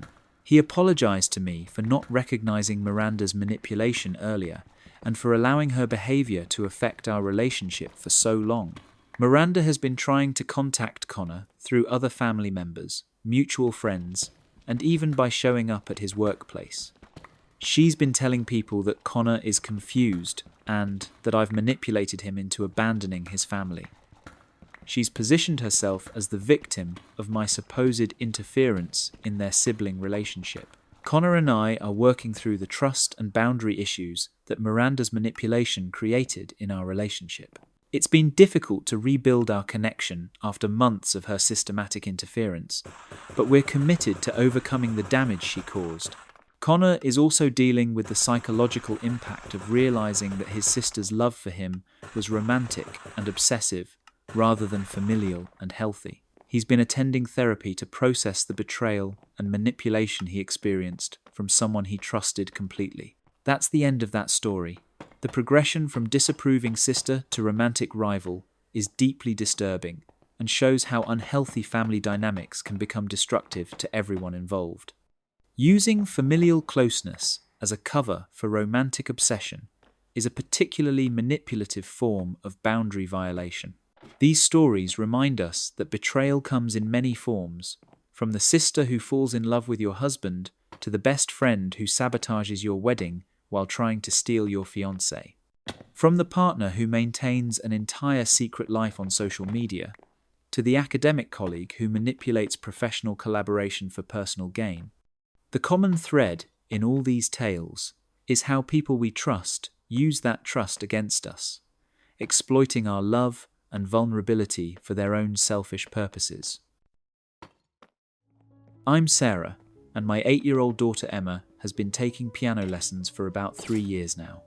She's gotten pretty good and was really excited to perform at her first big recital at the community centre. I had spent weeks helping Emma practice her piece, and we were both nervous but excited for the big day. The recital was organised so that each student would perform on the same beautiful grand piano that the music school had rented specifically for the event.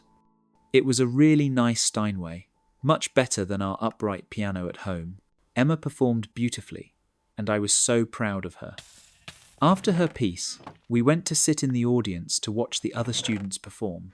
That's when I noticed this woman sitting behind us, getting increasingly agitated during each performance. Her daughter, who looked to be about 10 years old, had performed earlier in the program and had done quite well. After the recital ended, there was a small reception in the lobby where parents and students could mingle and congratulate each other. Emma was chatting with some of her friends when this woman approached me. She introduced herself as Linda and said her daughter Katie had been taking lessons for 5 years. Linda seemed friendly at first, complimenting Emma's performance and asking how long she'd been playing. Then she said something that caught me completely off guard.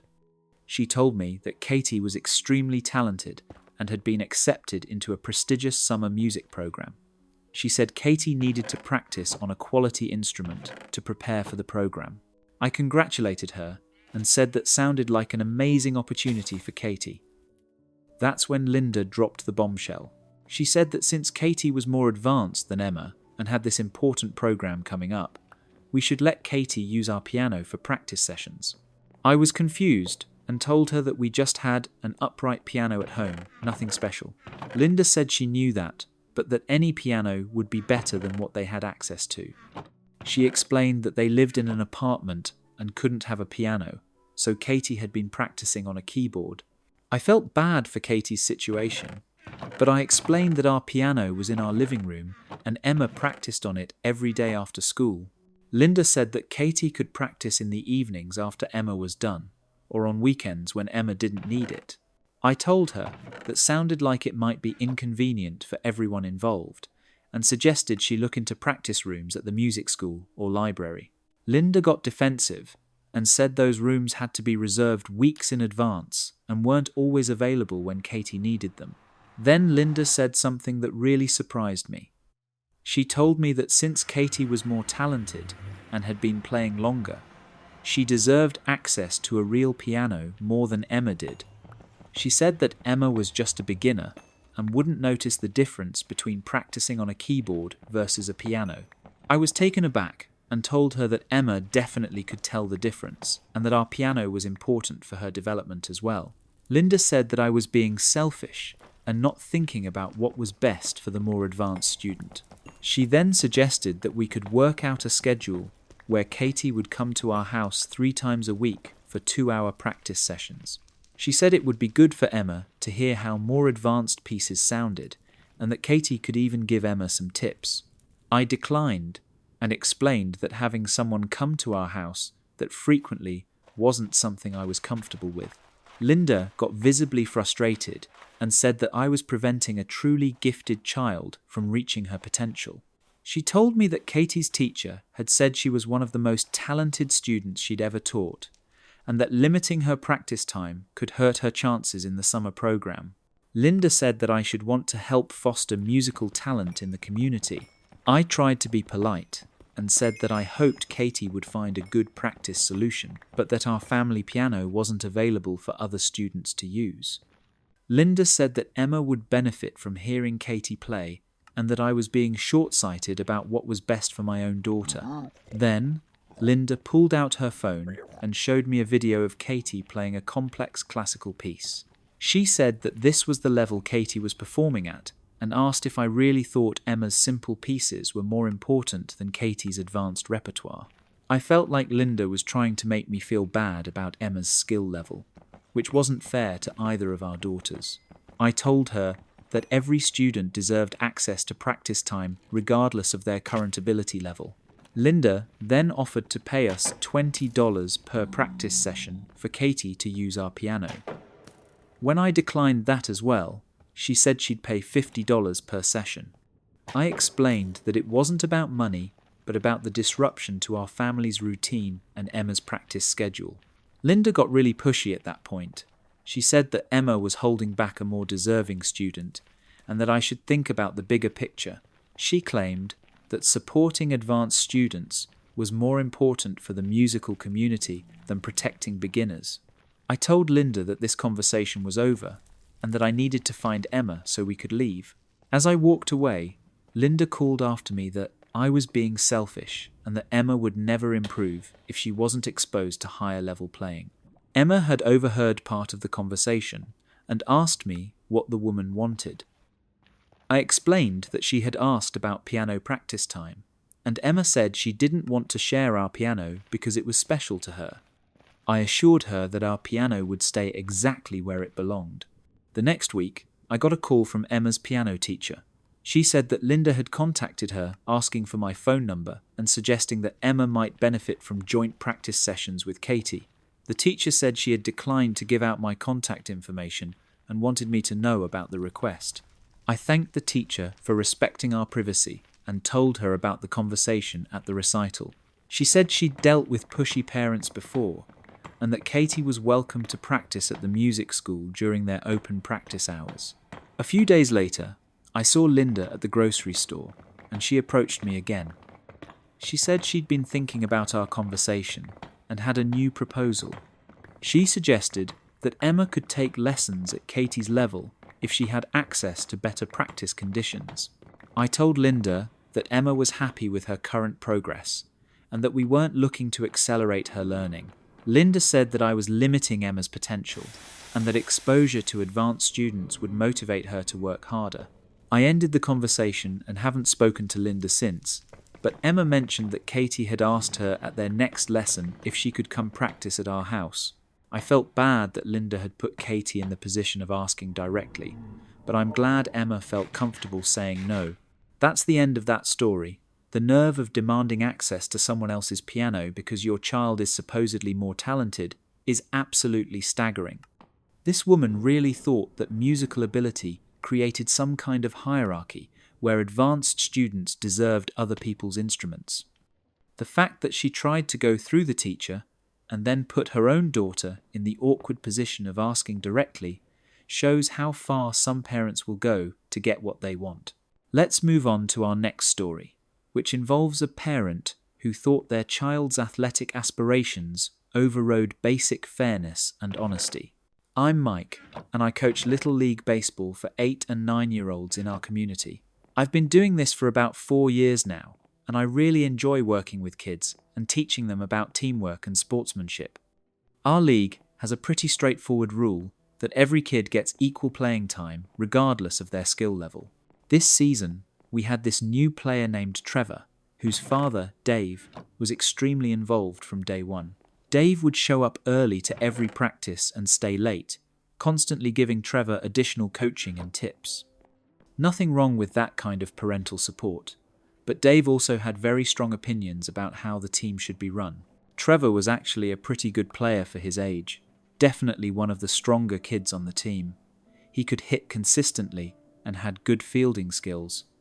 But our league policy was that every child rotates through different positions and gets equal time at bat, which I think is important for development and fairness. About halfway through the season, Dave approached me after practice and said he wanted to discuss Trevor's development. He said that Trevor was clearly one of the most talented players on the team and should be getting more opportunities to play in key positions like pitcher and first base.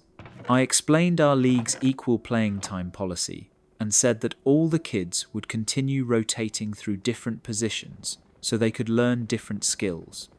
Dave said that policy was holding back talented players and that Trevor should be playing where he could have the most impact. I told him that at this age level, the focus was on learning and having fun rather than winning games.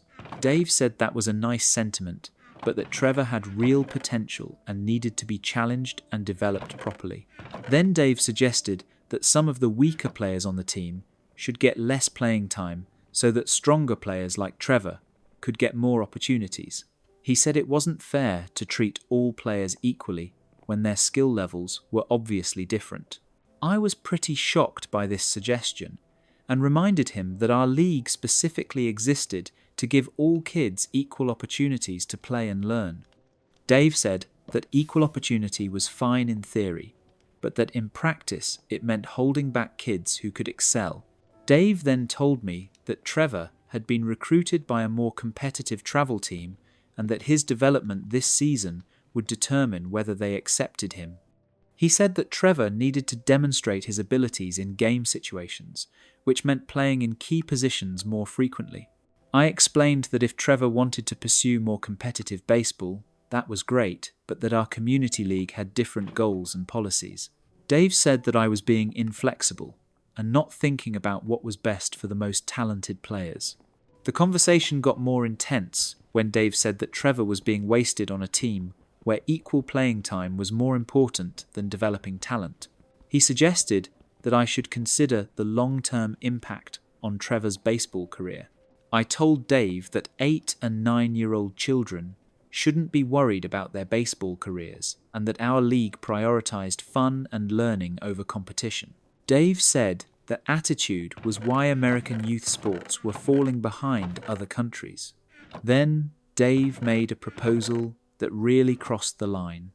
He said that if I would give Trevor more playing time in key positions, he would donate $500 to the league equipment fund. He said it would be a win-win situation because the whole team would benefit from better equipment. I was appalled and told him that playing time couldn't be purchased and that all decisions would continue to be based on our equal opportunity policy. Dave said I was being naive and that other coaches would jump at the chance to improve their team's resources.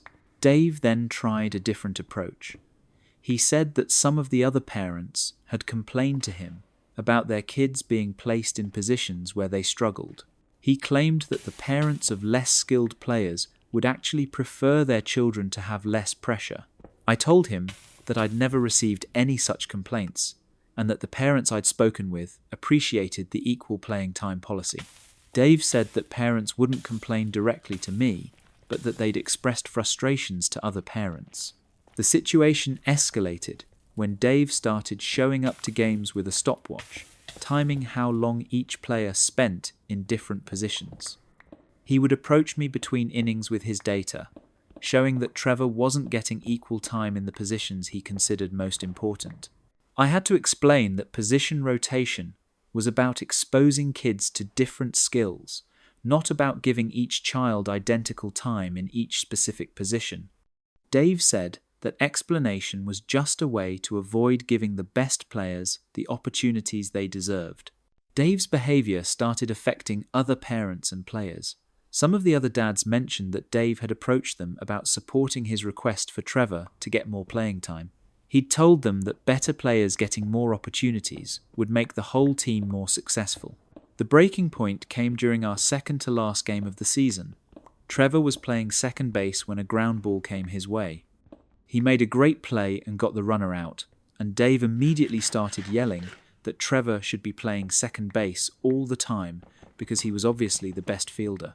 After the game, Dave confronted me in front of several other parents and said that I was hurting Trevor's development by not recognizing his superior abilities.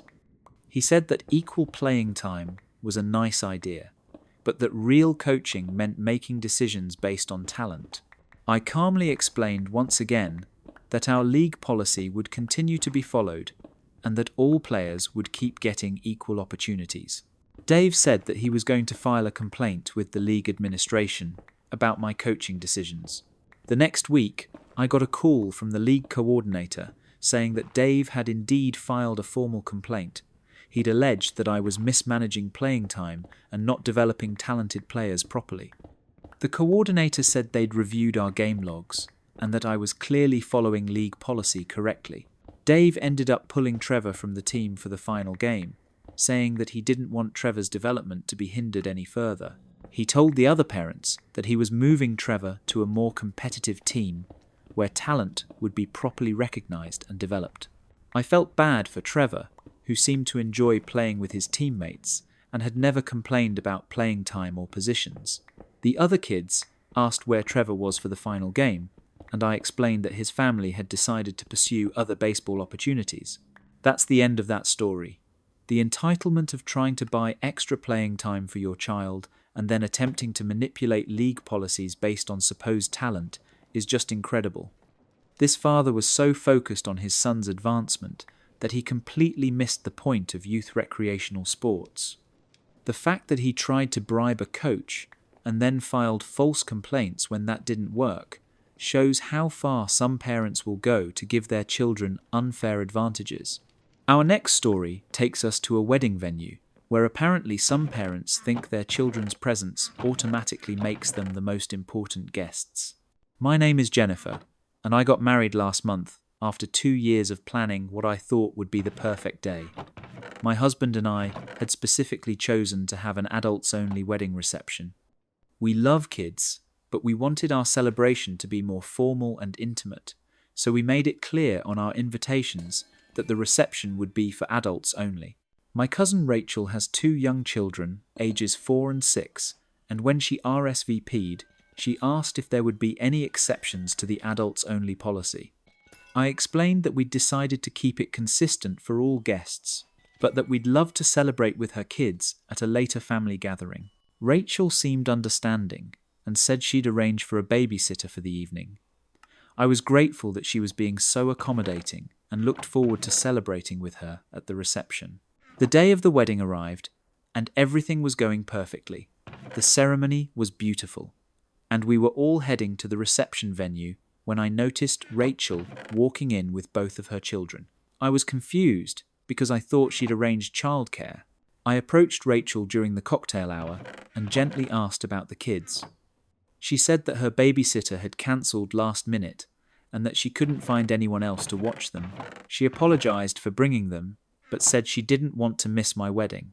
I understood that babysitter cancellations happen, but I was also concerned about maintaining the adults-only atmosphere we'd planned.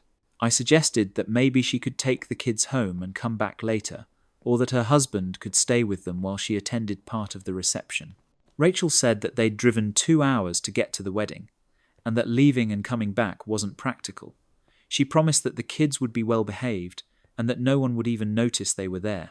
I was in a difficult position because I didn't want to exclude Rachel, but I also didn't want to make exceptions that other guests might feel were unfair. I decided to let it go for the moment and figured we could handle it quietly. During dinner, Rachel's kids were actually pretty well behaved, though they were clearly getting restless as the evening went on. Other guests started noticing that there were children present, and a couple of people made comments to me about the adults-only policy.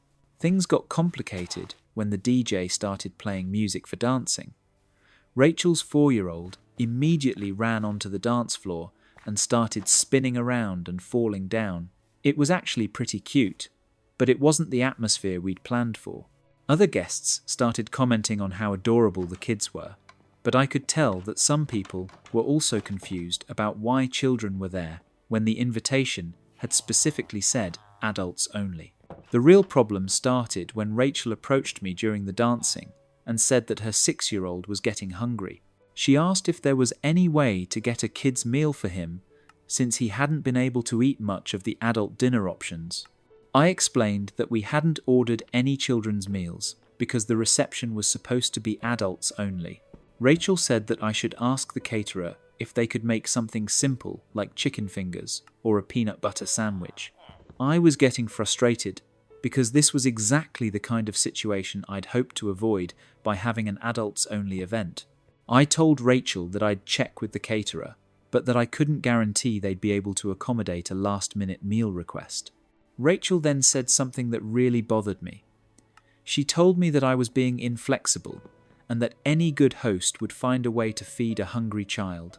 She said that my wedding shouldn't be more important than a 6-year-old's basic needs. I was taken aback because I felt like I was being blamed for a situation that Rachel had created by bringing uninvited guests to my wedding. I reminded her that the invitation had clearly stated adults only and that she'd confirmed she was arranging childcare. Rachel got defensive and said that unexpected situations happen and that family should be understanding and flexible. She said that excluding children from family celebrations was outdated and unfriendly. The situation escalated when Rachel's 4-year-old had a meltdown on the dance floor because he was tired and overstimulated. He started crying loudly and couldn't be consoled, which disrupted the music and dancing. Rachel tried to calm him down, but other guests were starting to stare, and the mood of the reception was definitely affected. I felt terrible for the child, but I was also frustrated that my carefully planned adults-only event was being derailed. Rachel then asked if there was somewhere quiet where the kids could take a nap until the reception was over. She suggested that they could sleep in a back room or office area while she continued to enjoy the party. I explained that the venue didn't have appropriate sleeping accommodations for children and that leaving them unattended wouldn't be safe or appropriate. Rachel said I was being unreasonable and that she'd supervised them sleeping at events before. At this point, my new husband intervened and suggested that Rachel might want to consider taking the kids home since they seemed tired and overwhelmed. Rachel said that we were being unwelcoming and that she'd never been to a family wedding where children weren't accommodated. Rachel then made a comment that really hurt. She said that my wedding was more about appearances than about celebrating with family, and that I'd prioritized my perfect day over including the people who mattered most. I tried to explain that we'd made our decision about the adults-only reception for specific reasons, and that it wasn't personal against her children. Rachel said that decisions like that were always personal, and that I was showing my true priorities. The situation came to a head when Rachel announced loudly to several other family members that she was leaving because her children weren't welcome at their cousin's wedding. She made it sound like I was throwing them out, rather than acknowledging that she'd brought uninvited guests. Several relatives approached me, asking what had happened and whether there had been some misunderstanding about the invitation. I had to explain the whole situation while trying to maintain my composure on what was supposed to be the happiest day of my life. Rachel gathered up her kids and left, but not before making several more comments to other guests about how disappointing it was that family wasn't more important than wedding rules. She made sure everyone could hear her talking about how unwelcoming we were being. The rest of the reception continued, but the energy had definitely shifted. Some family members seemed uncomfortable about the conflict, and I spent more time than I wanted explaining our adults-only policy to various relatives. Later, I found out that Rachel had posted on social media about being excluded from my wedding reception because she was a parent. She painted the situation as discrimination against families and said she'd never felt so unwelcome at a family event. Several relatives reached out to me after seeing her posts, and I had to explain the actual situation. Most people understood our position once they heard the full story, but the drama definitely cast a shadow over what should have been a completely joyful celebration. That's the end of that story. The manipulation of bringing uninvited children to an adults-only event and then playing the victim when accommodations weren't perfect is just staggering. This woman crashed someone's carefully planned wedding with her kids and then demanded special meals and sleeping arrangements while acting like the couple was being unreasonable. The fact that she turned it into a social media drama about discrimination shows how far some parents will go to avoid taking responsibility for their own choices. Let's move to our next story about a parent who thought their child's academic needs justified taking over someone else's private property. I'm David, and I work from home as a software developer. My house has a separate office space that I converted from what used to be a small garage. It's got great lighting, reliable internet, and all the equipment I need to do my job effectively. It's also completely soundproofed, which is important because I often have video calls with clients. My next-door neighbour is a single mom named Carol, who has a 15-year-old daughter named Madison. Carol and I have always had a friendly relationship, and Madison seems like a good kid who's involved in lots of school activities. About 2 months ago, Carol approached me while I was getting my mail and mentioned that Madison was having trouble focusing on her homework. She said their house was pretty small and that Madison didn't have a quiet space to study, especially when Carol was watching TV or making dinner in the evening. I sympathized and said that finding good study space could definitely be challenging in smaller homes. Carol asked if I had any suggestions for places where Madison could go to focus on her homework, like libraries or coffee shops. I mentioned that our local library had study rooms and that there were a couple of quiet cafes downtown that might work for studying. Carol said she'd already looked into those options, but that the library rooms had to be reserved in advance, and the cafes weren't always available or appropriate for extended study sessions. Then Carol said something that caught me off guard. She asked if Madison could use my home office for studying after school. She explained that she knew I had a separate workspace and thought it might be perfect for Madison's homework needs. I was surprised by the request and explained that my office was where I worked during the day and that I often had evening calls with clients in different time zones. Carol said that Madison would only need it for a couple of hours each evening and that she'd be very quiet and respectful. I told her that having someone else in my workspace while I was trying to work wouldn't really be practical. Carol said that Madison was very mature and wouldn't be disruptive at all. She suggested that they could work out a schedule so Madison would only use the office when I wasn't actively working. I explained that my work schedule was pretty unpredictable and that I sometimes needed to access my office for urgent calls or projects without advance notice. Carol said that Madison was flexible and could leave immediately if I needed the space. I politely declined and suggested that Madison might be able to find other quiet spaces in their own home, like her bedroom or the kitchen table during certain hours. Carol said they'd already tried those options and that none of them provided the level of focus that Madison needed for her advanced coursework. Carol then mentioned that Madison was taking several AP classes and that her grades could affect her college applications.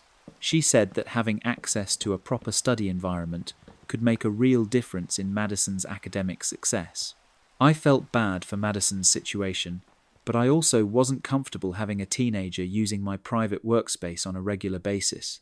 I suggested that Carol might look into converting a space in their own home or setting up better study conditions in Madison's room. Carol said they'd already considered those options, but that their house was just too small and busy to create an effective study environment. She said that my office was exactly what Madison needed and that it would mean so much to have access to that kind of space. Then Carol made an offer that really surprised me. She said that Madison could help with yard work or household chores in exchange for study time in my office. She suggested that it could be a mutually beneficial arrangement. I appreciated the offer, but explained that I didn't really need help with yard work and that the main issue was privacy and workflow disruption rather than compensation. Carol said that Madison was very responsible and that I probably wouldn't even notice she was there. Carol then tried a different approach. She said that helping young people succeed academically was something that benefited the whole community. She mentioned that Madison was involved in several school leadership activities and that supporting her education would have positive ripple effects. I acknowledged that Madison seemed like a great kid and that education was important, but I maintained that my home office wasn't available for others to use. Carol said she was disappointed that I wasn't willing to help a neighbor in need. The conversation got more uncomfortable when Carol said that I had more space than I really needed, and that sharing resources was what good neighbors did. She pointed out that my office sat empty for hours each day, while Madison struggled to find adequate study space. I explained that just because a space wasn't actively being used at every moment didn't mean it was available for others to use. Carol said that was a selfish way to think about community resources, and that people with extra space should help those who needed it. Carol then suggested that we could try a trial period where Madison used the office for just 1 week to see how it worked out. She promised that if there were any problems or disruptions, they would immediately stop the arrangement. I declined the trial period and reiterated that my office needed to remain private for professional reasons. Carol said that I was making excuses and that the real issue was that I didn't want to help a hard-working student succeed. The pressure didn't stop there. Over the next few days, Carol would approach me whenever she saw me outside and bring up Madison's study situation. She'd mention specific assignments or tests that Madison was working on and how much easier they would be with access to a proper study environment. Carol also started having Madison approach me directly. The teenager would mention her homework struggles and talk about how much she wished she had a quiet place to focus. I felt like I was being emotionally manipulated by both mother and daughter. The situation escalated when Carol suggested that Madison could use my office during my lunch breaks or other times when I stepped away from work. She said it would just be for 30 or 45-minute periods and that Madison could be very flexible with timing. I explained that even short interruptions to my workspace could be disruptive and that I needed to maintain boundaries around my professional environment. Carol said that I was being inflexible and that successful people found ways to help others while maintaining their own productivity. Carol then implied that my refusal to help Madison was affecting the teenager's academic performance. She said that Madison had been struggling with concentration at home and that her grades in AP classes were suffering as a result. I felt terrible about Madison's academic challenges, but I also knew that allowing access to my office wouldn't be appropriate or sustainable. I suggested that Carol contact the school about study hall options or look into local tutoring centres that might have quiet study spaces. Carol rejected those suggestions and said that none of those options provided the kind of dedicated, quiet environment that Madison needed. She said that my office was the perfect solution and that I was the only person who could help Madison reach her academic potential. The final straw came when Carol suggested that I had a moral obligation to help Madison succeed. She said that people with advantages and resources should use them to support young people in the community, especially those who were working hard to improve their circumstances. I told Carol that while I appreciated her concern for Madison's education, my home office would remain private, and that I hoped they'd find other solutions for her study needs. Carol said she was disappointed in me and that she'd expected better from someone in my position. I haven't spoken to Carol since that conversation, and I've noticed that she's been giving me cold looks whenever we encounter each other around the neighbourhood. I feel bad for Madison, who seems caught in the middle of this situation that she probably didn't ask for. That's the end of that story. The escalating pressure to turn over private workspace to a neighbour's child is just incredible.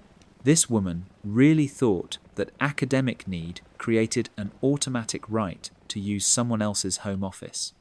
The manipulation of using the daughter to make personal appeals, while framing it as a moral obligation, shows how some parents will weaponize their children's struggles to get what they want from others. Our next story involves a parent who learned that veterinary emergencies don't give you the right to commandeer other people's pets. I'm Lisa, and I have a 3-year-old German Shepherd named Rex, who's been my constant companion since I adopted him as a puppy. Rex is incredibly well trained, great with people, and honestly one of the smartest dogs I've ever known. He goes everywhere with me that dogs are allowed, and we've developed an amazing bond over the years. Last Saturday, I was at the dog park with Rex around 10 in the morning. It's a large fenced area where dogs can run off leash and socialise with other dogs. Rex loves it there, and we usually spend about an hour letting him play and exercise. There was this family at the park with a small mixed breed dog that looked to be having some kind of health issue. The dog was breathing heavily and seemed lethargic, lying in the shade while other dogs played around the park. The family consisted of what appeared to be parents and 2 children, probably around 8 and 10 years old. The kids kept trying to get their dog to play, but the animal clearly wasn't feeling well and just wanted to rest. I was sitting on one of the benches, reading while Rex played with some other dogs, when the father from this family approached me. He introduced himself as Mark and said he'd been watching Rex and was impressed with how well behaved and responsive he was. I thanked him and said that Rex and I had put a lot of time into training and that he was naturally a pretty smart dog. Mark said his family was dealing with a pet emergency and asked if I might be able to help them out. I asked what kind of emergency they were experiencing, thinking maybe they needed directions to a veterinary clinic or had questions about dog first aid. Mark explained that their dog, Buddy, had been sick for the past couple of days and seemed to be getting worse. I suggested that they should probably take Buddy to see a veterinarian as soon as possible, especially if his condition was deteriorating. Mark said they'd already called several vet offices, but that none of them had same-day appointments available.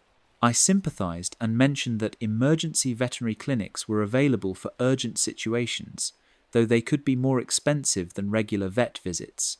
Mark said they'd looked into that option, but that the emergency clinic was quite expensive and they weren't sure they could afford it. I felt bad for their situation and suggested they call around to more veterinary offices or see if any clinics had cancellation lists they could get on. Mark thanked me for the suggestions, but then said something that completely surprised me. He asked if they could borrow Rex for a few hours to help comfort Buddy during his illness. Mark explained that sometimes sick dogs feel better when they have companionship from healthy dogs, and that Rex seemed like he'd be a calming presence. I was taken aback and told him that I didn't think it was a good idea to expose Rex to a sick dog, especially when I didn't know what Buddy's illness might be. Mark said that Buddy's symptoms didn't seem contagious, and that having Rex around might actually help Buddy feel better. I explained that I wasn't comfortable lending my dog to strangers, particularly in a situation involving an illness. Mark said that his kids were really upset about Buddy being sick, and that having Rex visit might cheer them up while they figured out medical care. I suggested that their focus should be on getting Buddy proper veterinary attention, rather than on arranging social visits with other dogs. Mark said they were working on the vet situation, but that it would be hours before they could get an appointment anywhere. Mark then said something that really concerned me. He mentioned that Rex was obviously a healthy, strong dog, and that Buddy might benefit from some of Rex's energy and vitality. It sounded like he was suggesting some kind of mystical healing through dog interaction. I told Mark that I really thought a veterinarian was the only appropriate solution for a sick dog, and that social interaction with other pets wasn't a substitute for medical care. Mark said that he understood that, but that every little bit of comfort could help Buddy feel better. The conversation took an even stranger turn when Mark said that Rex looked like he had healing energy, and that some dogs were naturally therapeutic for other animals. I was getting increasingly uncomfortable with the direction this was going. I told Mark that Rex and I needed to leave soon, and that I really hoped they'd be able to get Buddy to a veterinarian quickly. Mark then made a proposal that absolutely floored me. He asked if they could take Rex home with them for the rest of the day to help Buddy through his illness. I was shocked and told him that absolutely was not going to happen. Mark said that Rex could really make a difference for Buddy, and that I'd be helping save a dog's life by letting them borrow him. I explained that Rex was my dog and my responsibility, and that I would never leave him with people I didn't know. Mark said that it would just be for a few hours, and that they'd take excellent care of Rex while he helped Buddy recover. Mark then tried to guilt me by pointing out that his children were watching our conversation and hoping that the nice lady with the healthy dog would help their sick pet. I looked over and saw the kids standing near Buddy, who did look quite unwell. I felt terrible for the family's situation, but I told Mark that taking my dog wasn't a solution to their problem, and that they needed to focus on getting professional medical help for Buddy. Mark said that I was being selfish and that any dog lover would want to help a sick animal. Mark then offered to pay me $50 to let them take Rex for the afternoon. When I declined, he said he'd pay $100. I explained that Rex wasn't available at any price and that this whole conversation was inappropriate. The situation got more intense when Mark's wife joined the conversation. She said that Buddy was getting worse and that they were desperate to try anything that might help him feel better. She said that Rex seemed like such a sweet dog and that he might be exactly what Buddy needed. I reiterated that a sick dog needed veterinary care, not a playdate with a stranger's pet. Mark's wife said that they were trying to arrange vet care, but that it was taking time and Buddy needed comfort in the meantime. Mark then suggested that I could come with them to their house so I could supervise Rex while he spent time with Buddy. He said it would just be for an hour or two, and that I could see firsthand how much it would mean to their family. I declined and said that Rex and I were leaving the dog park. As I was putting Rex on his leash, Mark made one final appeal. He said that if Rex was sick, he'd want other dog owners to help out, and that this was about the community of dog lovers supporting each other. I told him that if Rex was sick, I'd take him to a veterinarian, not ask strangers to loan me their pets. Mark said that not everyone had the same resources, and that people with healthy dogs should be willing to help those whose pets were struggling. As Rex and I were walking toward the parking lot, Mark's wife called after us that we were abandoning a sick dog that we could have helped. She said that Rex might have been Buddy's only chance to feel better before they could get to a vet. I felt guilty about leaving when their dog was clearly unwell, but I also knew that what they were asking for was completely inappropriate and potentially dangerous for Rex. I hoped they would get Buddy proper medical attention soon. Later that evening, I saw a post in our local community Facebook group from Mark's wife, asking if anyone had recommendations for affordable emergency veterinary care. I was relieved to see that they were pursuing appropriate medical help for Buddy. That's the end of that story. The idea that a healthy dog could somehow cure a sick one through proximity is absolutely bizarre, and expecting a stranger to hand over their pet for amateur veterinary therapy is just staggering. This family was so desperate about their dog's illness that they lost all sense of appropriate boundaries and tried to involve someone else's animal in their crisis. I hope Buddy got the real medical care he needed. Our final story comes from someone who discovered that even graduation ceremonies aren't safe from entitled parent interference. My name is Alex, and I just graduated with my master's degree in engineering after 3 years of incredibly hard work. It was a huge accomplishment for me, especially since I'd been working full-time while completing the program. The graduation ceremony was being held at our university's main auditorium, and each graduate was allowed 4 guest tickets. I had given my tickets to my parents, my girlfriend, and my younger brother, who had all been incredibly supportive throughout my studies. I was really looking forward to having them there to celebrate this milestone with me. On the morning of graduation, we were all gathered in the staging area, getting our caps and gowns organised and taking photos before the ceremony began. The atmosphere was really exciting, with graduates and families celebrating together. I was adjusting my cap and checking my appearance in my phone camera when this woman approached me. She was probably in her 50s and seemed somewhat frantic. She said her name was Patricia and that she was the mother of one of the other graduates. Patricia explained that her family had encountered a problem with their graduation tickets. She said that her daughter Sarah was graduating with her bachelor's degree and that more family members had arrived than they had tickets for.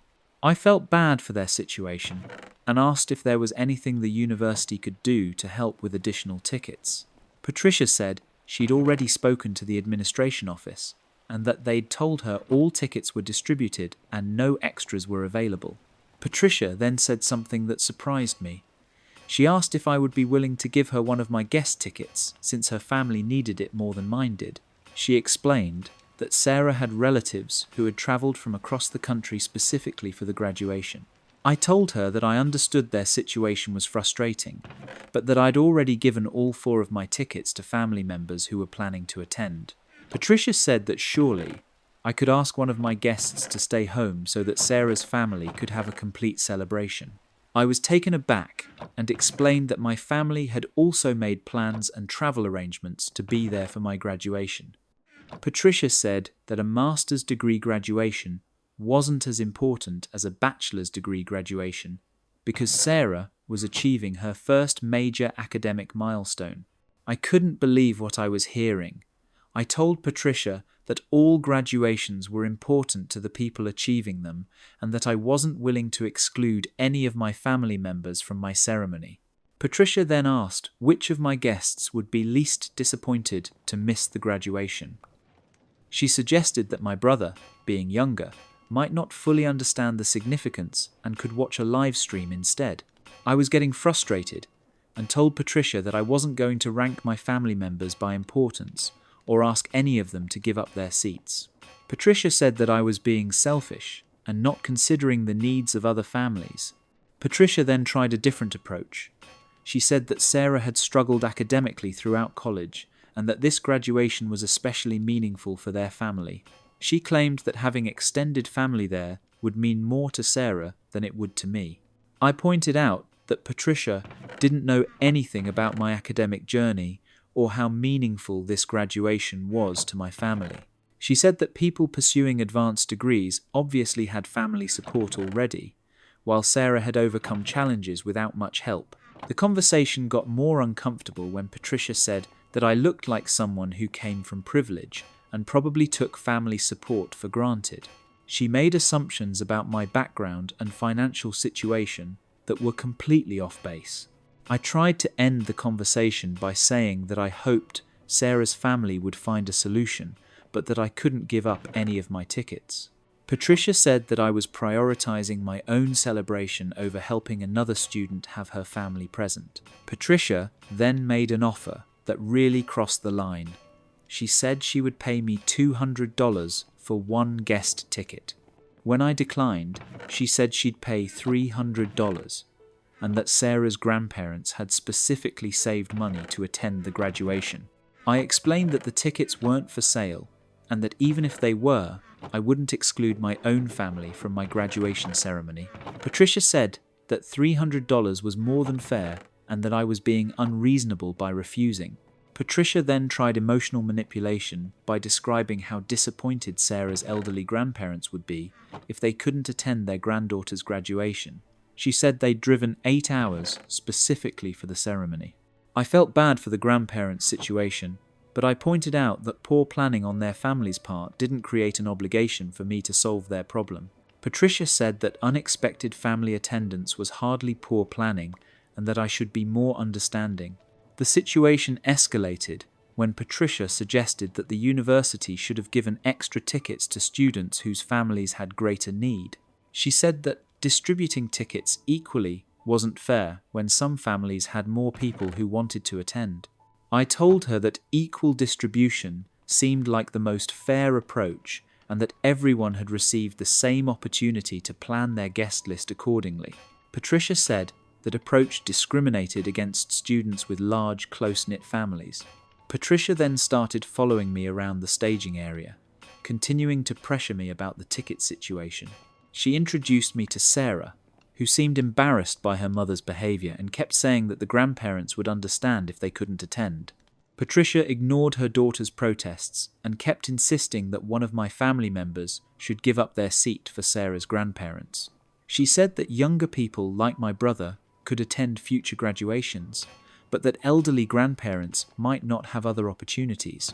I felt like Patricia was putting both Sarah and me in an incredibly awkward position.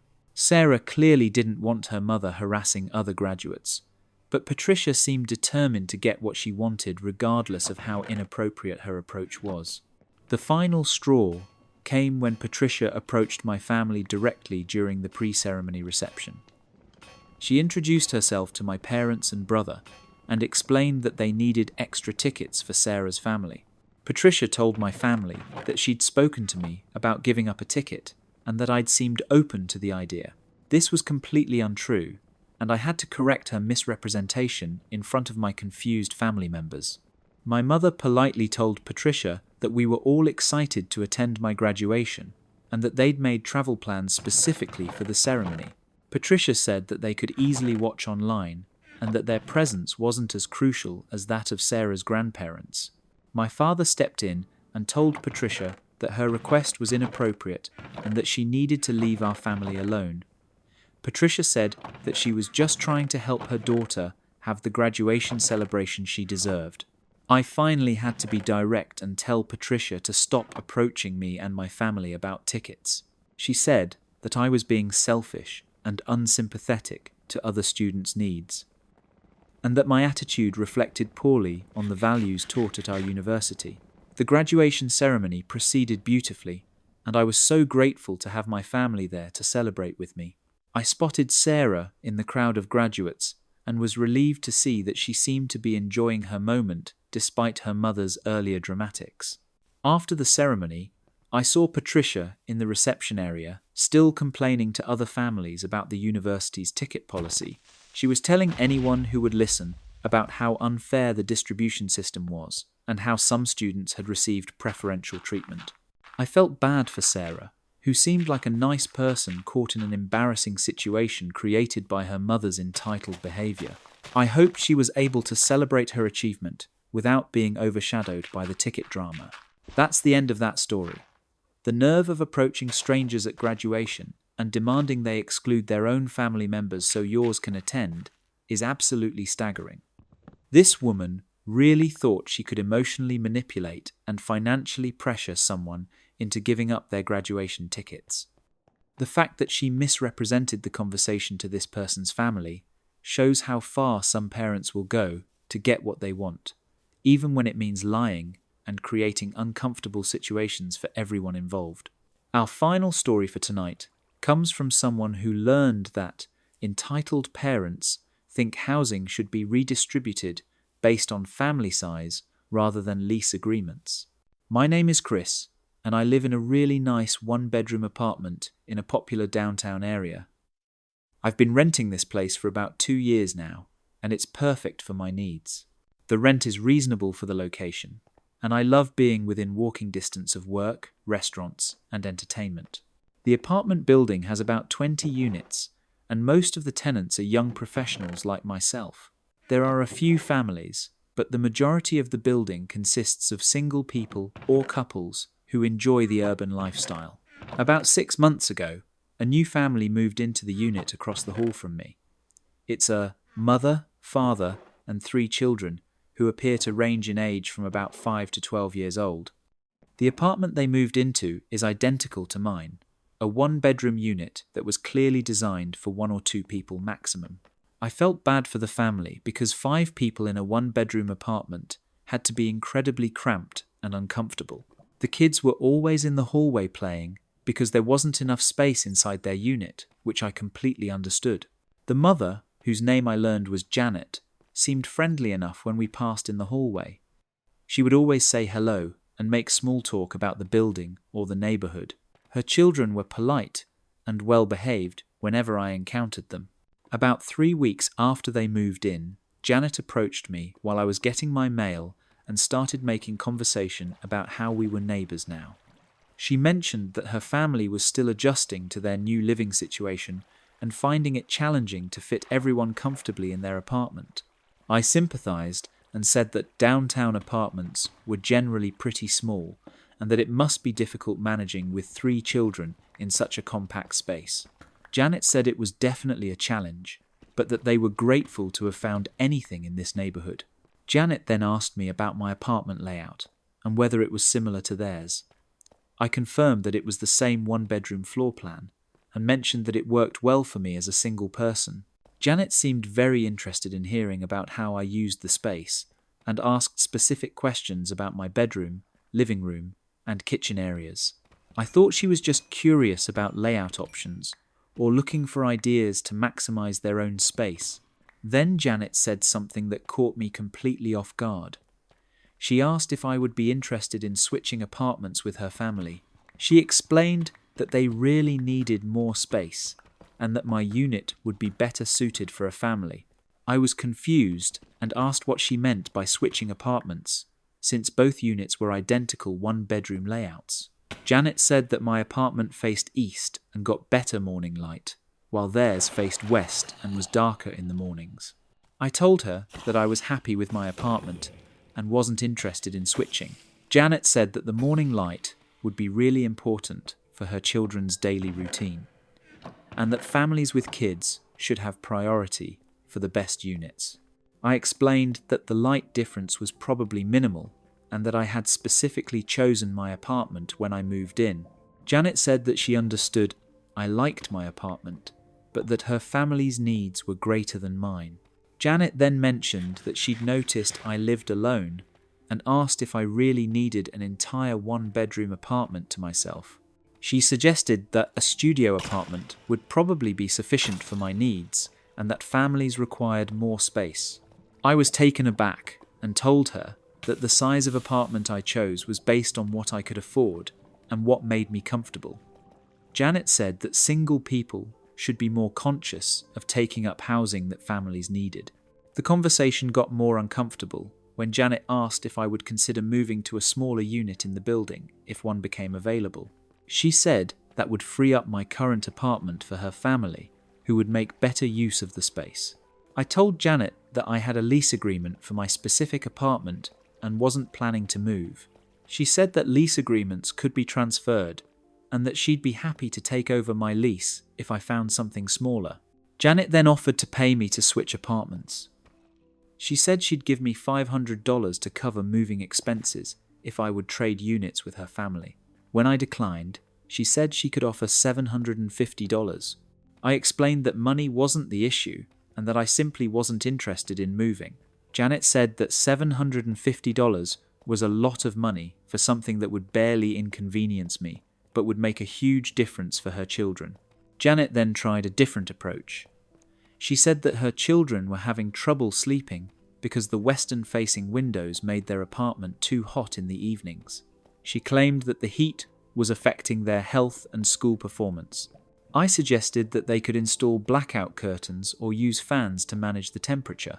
Janet said they'd already tried those solutions, and that the only real fix was to get an apartment with better sun exposure. The situation escalated when Janet started involving her children in the conversations. She would have them mention to me how crowded their apartment was, and how much they would love to have more space to play. Janet also began timing her appearances in the hallway to coincide with when I was coming or going.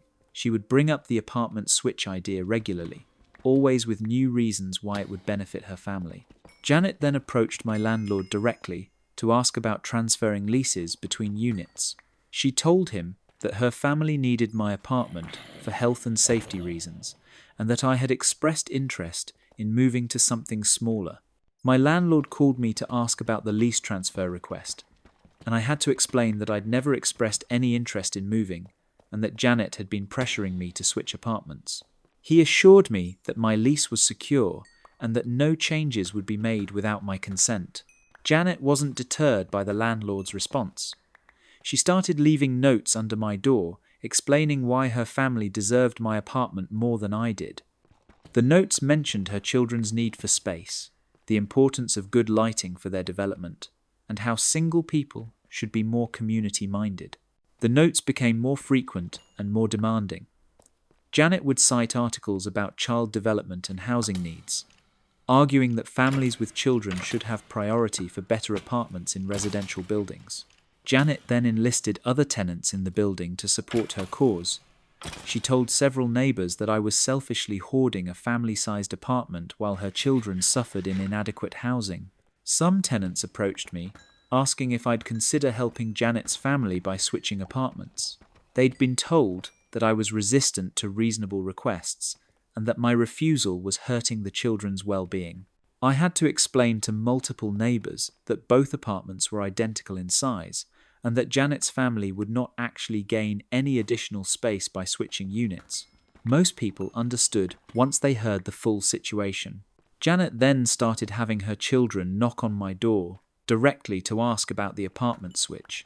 The kids would say that their mum had sent them to ask if I'd reconsidered moving so they could have more room to play.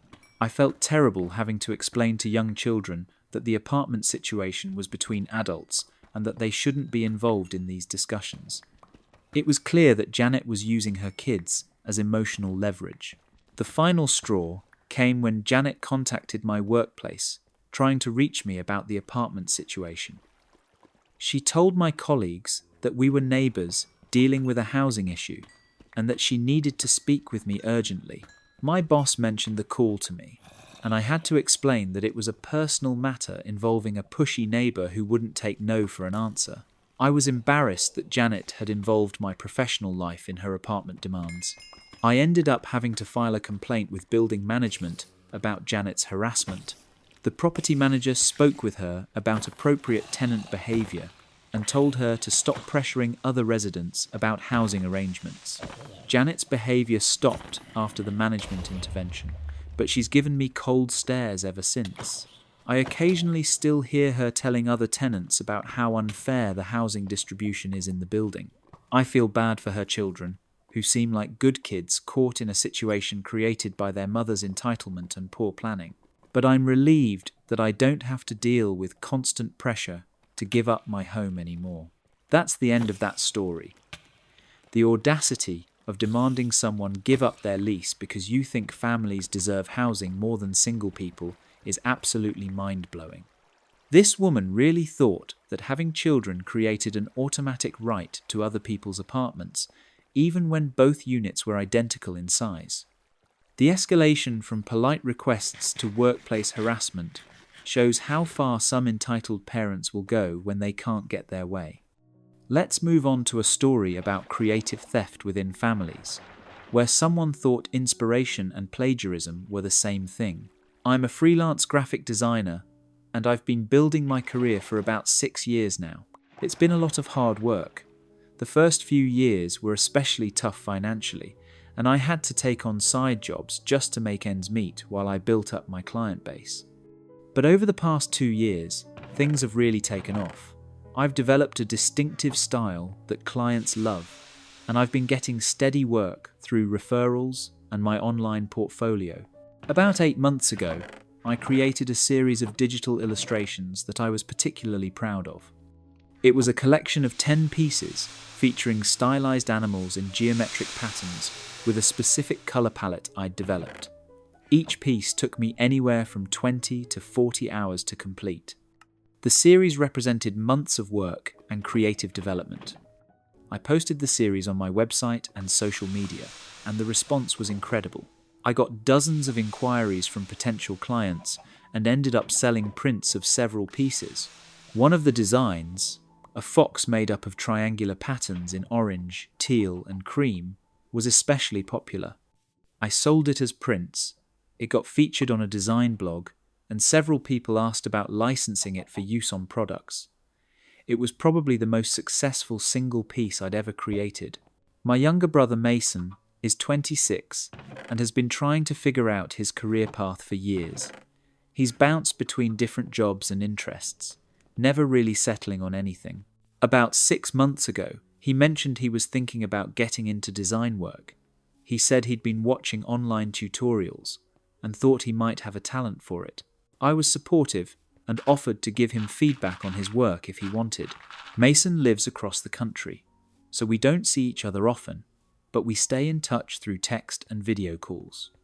About 2 months ago, he mentioned he was working on building his own portfolio and was excited about some pieces he'd created. He said he'd send them to me for feedback once he had a few more completed. Last month, I was scrolling through Instagram when I saw a post that made me stop cold. It was from Mason's newly created design account. The image was my fox illustration. Not something inspired by it, not a similar concept. It was my exact design, the same geometric pattern, the same color palette, the same composition. He'd recreated it line for line. I immediately went to his profile and saw that he'd posted several more pieces. Every single one was a recreation of designs from my animal series. He'd copied my cat, my owl, my deer, and several others. Each post had captions about his creative process, his artistic vision, and his unique style.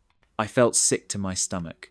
These were pieces I'd spent months creating, developing my own style and technique, and Mason had just copied them and was presenting them as his own original work. He was literally trying to launch a design career by stealing my portfolio. I called him immediately. When he answered, I asked him point blank why he'd posted my designs as his own work. There was a long silence before Mason said he'd been inspired by my series and wanted to create his own versions to practice his skills. He claimed they weren't exact copies, that he'd changed some details and made them his own. I told him I was looking at his posts right then, and they were exact replicas of my work. He couldn't name a single thing he'd changed because there was nothing different. He'd traced or recreated my designs line for line, possibly using my images as templates. Mason got defensive and said that artists copy other artists all the time to learn techniques. He said it was a standard practice in art education and that I was overreacting. I explained that there's a difference between practicing techniques in private and posting copied work publicly as your own original designs. He was literally using my work to try to build a client base for himself. The conversation got more heated when I told him he needed to take down all the posts immediately. Mason said he'd already gotten several inquiries from potential clients based on those pieces, and that taking them down would make him look unprofessional. He said he'd built momentum with his new account and didn't want to lose followers by deleting his most popular posts. I couldn't believe what I was hearing. He was more concerned about his follower count than the fact that he'd stolen his brother's work. I told him that if he didn't take the posts down within 24 hours, I would report them for copyright infringement and leave comments on each post explaining that they were stolen from me. Mason tried a different approach. He said that since we were family, maybe we could collaborate. He suggested that he could keep posting the designs, but credit me as inspiration or as a co-creator. He said, this way, we'd both benefit from the exposure, and it would be a nice brother project. I shut that down immediately. These weren't collaboration pieces. They were my original works that he'd copied without permission. The only acceptable solution was for him to delete them and create his own original designs if he wanted to pursue a design career. Mason finally agreed to take down the posts, but not before saying I was being selfish for not wanting to help him launch his career. He said that family should support each other and that I had plenty of clients already, so it wouldn't hurt me to let him use a few designs to get started. He did eventually delete the posts, but then I discovered he'd already used one of the designs, my fox illustration, in a pitch to a potential client. The client had liked the design and wanted to hire him to create similar pieces for their brand. Mason had taken the job without telling me, promising to deliver original animal illustrations in the same style. When I found this out through a mutual connection who happened to know the client, I was livid. Not only had Mason stolen my work, but he was now being paid to create more pieces in my style for a commercial project. He was literally building a business by plagiarizing his brother. I contacted the client directly and explained the situation. I showed them my original portfolio with timestamps proving I'd created the fox design months before Mason had posted it. I also showed them the other pieces in my series that Mason had copied.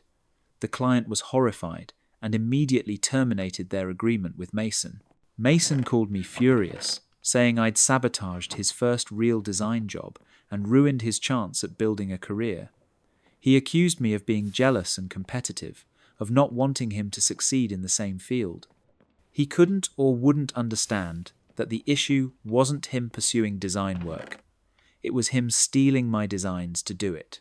The situation has created a rift in my family. Mason told our parents his version of events, portraying me as an older brother who didn't want his younger brother to be successful. Our parents have asked me to let it go and to maybe help Mason learn to create his own style instead of holding a grudge over a few designs. But this isn't about holding a grudge.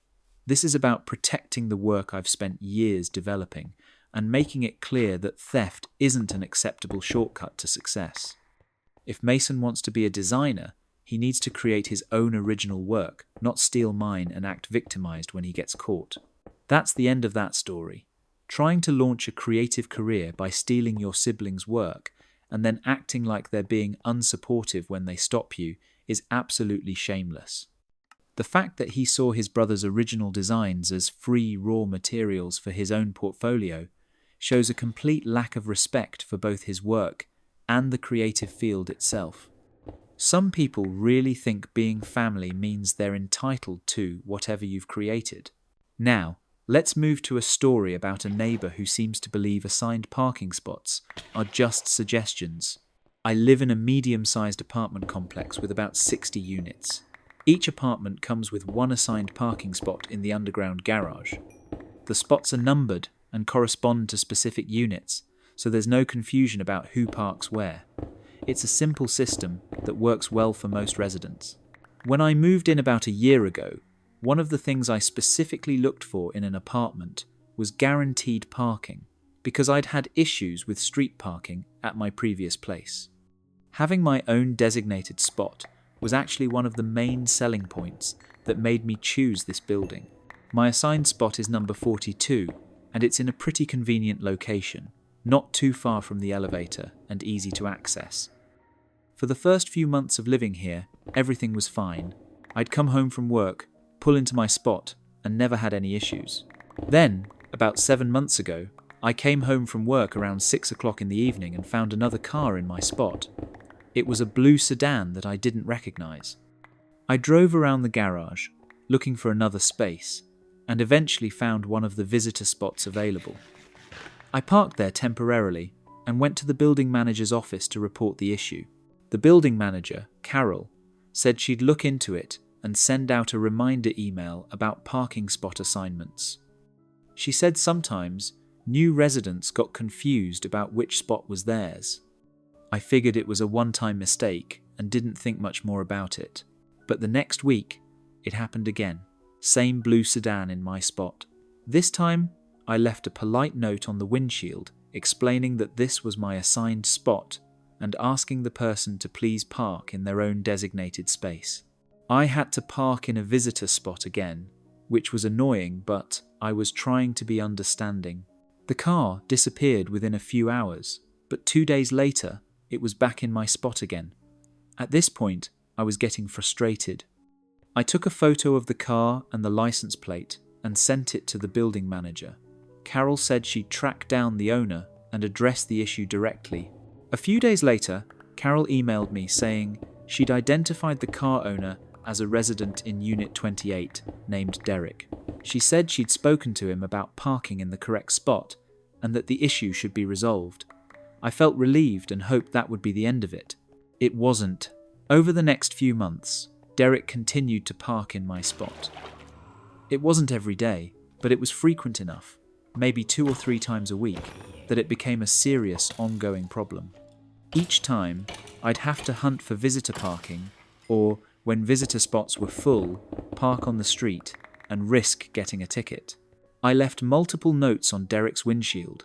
I reported it to the building manager at least a dozen times. Carol sent multiple emails to Derek. Nothing worked. Derek would stop parking in my spot for a few days, then start doing it again. The worst part was that I could never figure out why Derek was parking in my spot. His assigned space, number 28, was only 3 spots away from mine and was just as convenient. There was no logical reason for him to keep taking my space instead of using his own. About 4 months into this nightmare, I came home late one night, around 11 o'clock after dinner with friends, and found Derek's car in my spot yet again. I'd had enough. I parked my car directly behind his, blocking him in, and left a note on his windshield that said, "You've parked in my assigned spot again. I've blocked you in. Call me at this number when you need to leave." I went upstairs to my apartment and waited. Sure enough, about 45 minutes later, I got a call from an annoyed-sounding person asking why I'd blocked them in. I explained calmly that he'd parked in my assigned spot for probably the 30th time, despite multiple notes, complaints, and reminders from the building manager. I said I'd move my car once he agreed to stop parking in my spot. Derek got immediately defensive. He said he hadn't realised it was such a big deal and that the parking spot numbers were confusing. He claimed he thought my spot was open visitor parking. I pointed out that there was a large number 42 painted on the ground in the spot, and that he'd been told multiple times by the building manager that this was my assigned space. Derek then changed tactics and said that his spot, number 28, was harder to access and that my spot was more convenient for him. He said that since I worked long hours and often got home late, he figured I wouldn't mind if he used my spot during the day and moved his car before I got home. I was stunned by this logic. He'd been deliberately taking my spot because it was more convenient for him, and he'd been gambling that I wouldn't notice or wouldn't be home when he needed to leave. The fact that I kept catching him and complaining apparently hadn't dissuaded him from continuing this behaviour. I told Derek that his convenience was not my problem, and that I needed him to commit to parking in his own assigned spot from now on. Derek grudgingly agreed, and I moved my car so he could leave. For about 2 weeks after that confrontation, my spot remained empty when I got home. I thought maybe blocking him in and forcing a direct conversation had finally solved the problem. But then one day, I came home and Derek's car was back in my spot. This time, I called a towing company.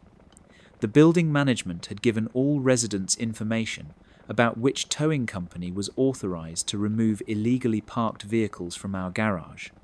I called them, provided my spot number and the license plate of the car in my space, and they sent a truck within an hour.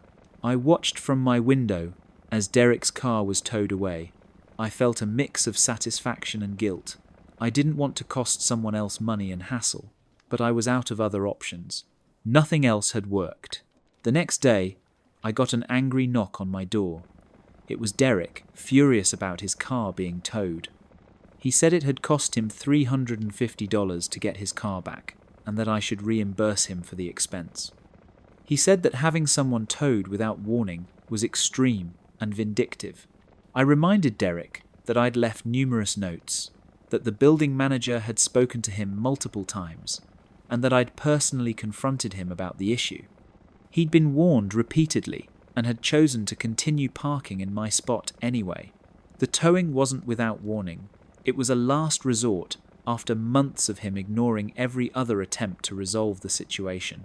Derek insisted that the towing was an overreaction and that we could have worked something out if I'd just been willing to share the spot. He suggested that we could alternate days, or that I could just park in visitor spaces when he was using my spot. I explained that I pay rent that includes an assigned parking spot. I'm not obligated to share it or make accommodations for someone else's convenience. Derek has his own assigned spot, and he needs to use it. The conversation ended with Derek angrily saying I was being unreasonable and that he was going to complain to the building management about my behaviour. I told him to go ahead, since I had months of documented complaints about his parking violations. Derek did complain to Carol, claiming I'd had his car towed without cause, but Carol supported my decision, saying that after months of violations and multiple warnings, towing was an appropriate response. She also told Derek that if he continued to park in other residents' spots, he could face fines or even eviction. Since the towing, Derek has mostly stayed in his own spot.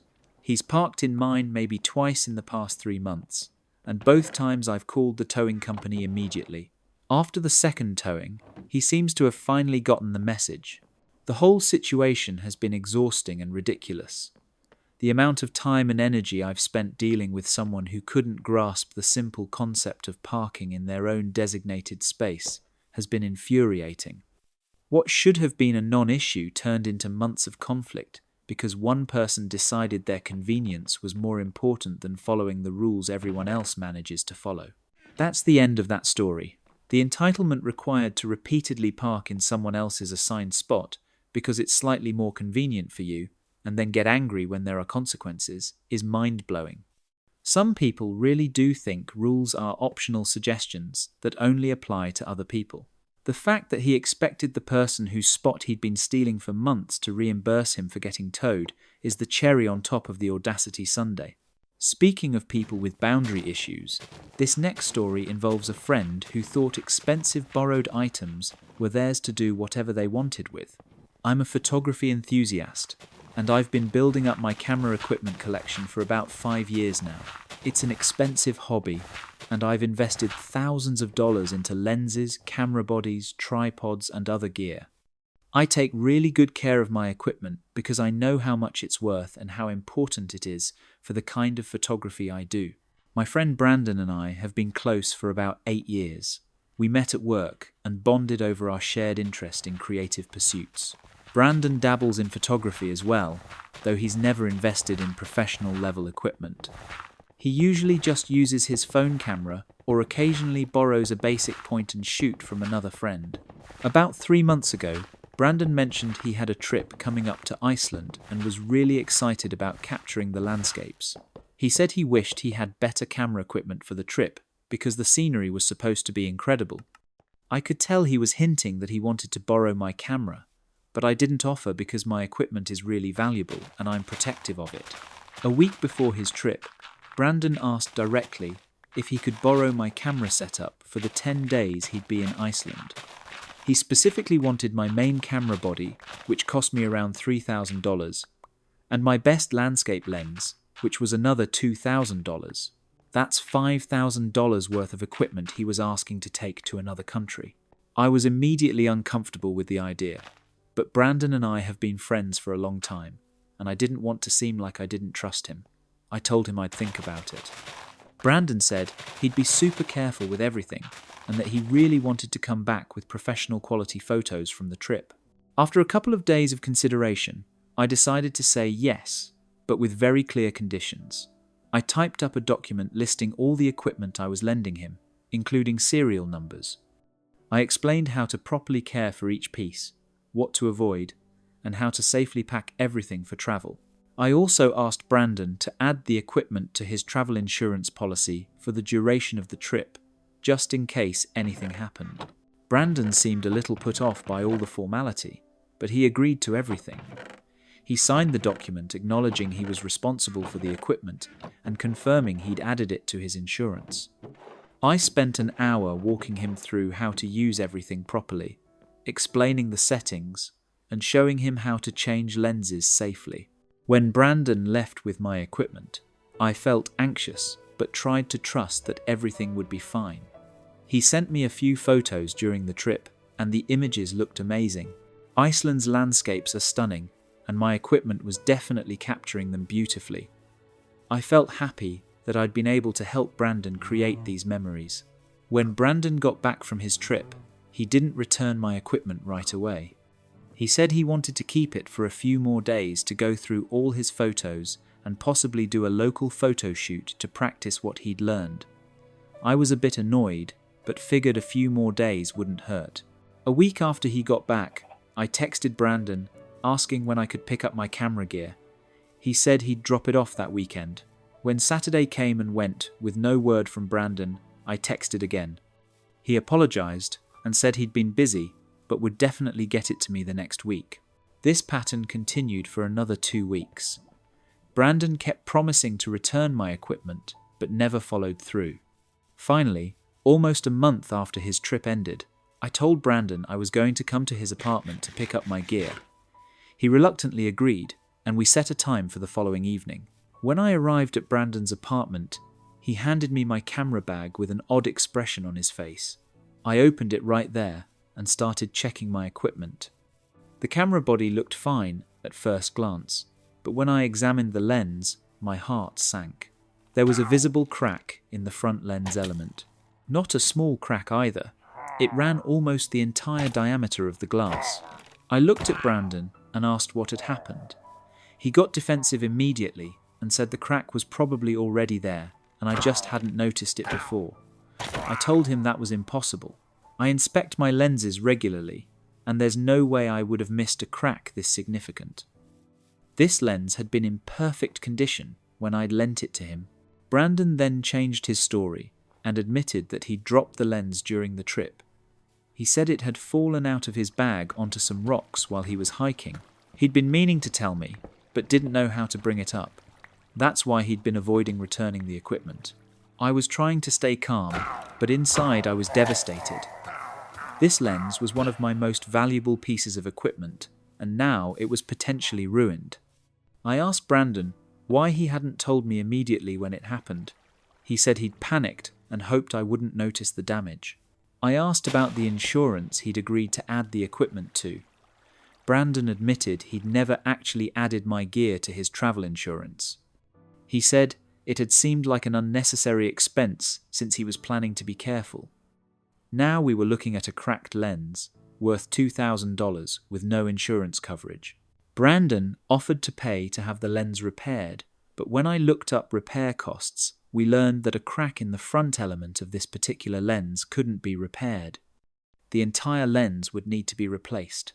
Brandon went pale when I told him the replacement cost was $2,000.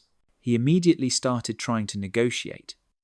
He said that $2,000 was an unreasonable amount and that surely there was a cheaper alternative. Maybe I could buy a used lens, or maybe the crack didn't actually affect image quality that much and I could just keep using it.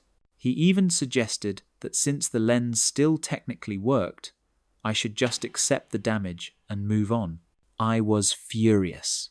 Brandon had borrowed expensive equipment, broken it through carelessness, lied about adding it to insurance, hidden the damage, and was now trying to avoid taking financial responsibility for replacing it. I told him he'd signed a document agreeing to be responsible for the equipment and that he needed to replace the lens. Brandon said he didn't have $2,000 and couldn't afford to replace it. He suggested I could file a claim on my own insurance. I explained that making a claim would likely increase my premiums, and I'd still have to pay a deductible. The entire situation was his responsibility, not mine. We went back and forth for over an hour. Brandon kept trying to find ways out of paying for a replacement. He suggested payment plans, partial payments, buying a cheaper alternative lens. He acted like I was being unreasonable for expecting him to fully replace something he'd broken. Finally, Brandon agreed to a payment plan where he'd pay me $200 a month until the lens was replaced. It would take 10 months, but at least it was something. I reluctantly agreed because I didn't see any other option short of taking him to small claims court. For the first 2 months, Brandon made the payments on time. Then the third payment was late. The fourth payment never came at all. When I asked Brandon about it, he said he was having financial difficulties and couldn't afford the payments anymore. He suggested I should just consider the $400 he'd already paid as sufficient compensation. I was done being understanding. I told Brandon that if he didn't resume payments immediately, I would take legal action. Brandon got angry and said I was prioritizing money over our friendship. He said a real friend would just accept the loss and move on, that material possessions shouldn't be more important than our relationship. But this wasn't about choosing between money and friendship. This was about Brandon destroying something valuable of mine through negligence, lying about insurance, hiding the damage, and then refusing to take full responsibility for replacing it. He'd violated my trust in multiple ways, and was now trying to make me feel guilty for expecting him to honor his commitment. I ended up filing a claim in small claims court. Brandon was furious and sent me long messages about how I was a terrible friend and how he couldn't believe I'd sue him over a camera lens. He told mutual friends that I was being petty and materialistic, conveniently leaving out the parts about lying about insurance and stopping payments. The court ruled in my favor, and Brandon was ordered to pay the full replacement cost of the lens. He's been making court-ordered payments, but our friendship is completely destroyed. We haven't spoken except for the logistics of the payments. Looking back, I should have trusted my initial instinct and said no when Brandon asked to borrow the equipment. I should have known that lending something so valuable was a risk I wasn't comfortable taking. The whole situation could have been avoided if I'd just been honest about my boundaries from the beginning. That's the end of that story. Borrowing something expensive, breaking it, lying about having insurance, hiding the damage, and then trying to avoid paying for replacement is friendship betrayal at its finest. The attempt to make the owner feel guilty for wanting their property replaced just adds insult to injury. Some people really think it's just stuff is a valid excuse for destroying thousands of dollars of someone else's property through their own carelessness and dishonesty. For our final story tonight, we have a tale about a sibling who thought honeymoons were family vacations. I got married to my wife Morgan 4 months ago. The wedding was beautiful and exactly what we'd hoped for. Intimate, meaningful, and surrounded by the people we love most. After months of planning and the stress of the actual wedding day, we were both incredibly excited about our honeymoon. We'd booked a 2-week trip to Bali, staying at a beautiful resort with a private beach. We'd saved for over a year to afford this trip, and we'd planned every detail to make it perfect. My younger sister Bailey is 24, and she's always been the type of person who has trouble understanding boundaries. She's impulsive, enthusiastic, and sometimes doesn't think through how her actions affect other people. Growing up, she was used to being included in everything our family did, and she's never quite adjusted to the fact that, as adults, we have separate lives and don't do everything together. About 2 weeks before our wedding, Bailey casually asked where Morgan and I were going for our honeymoon.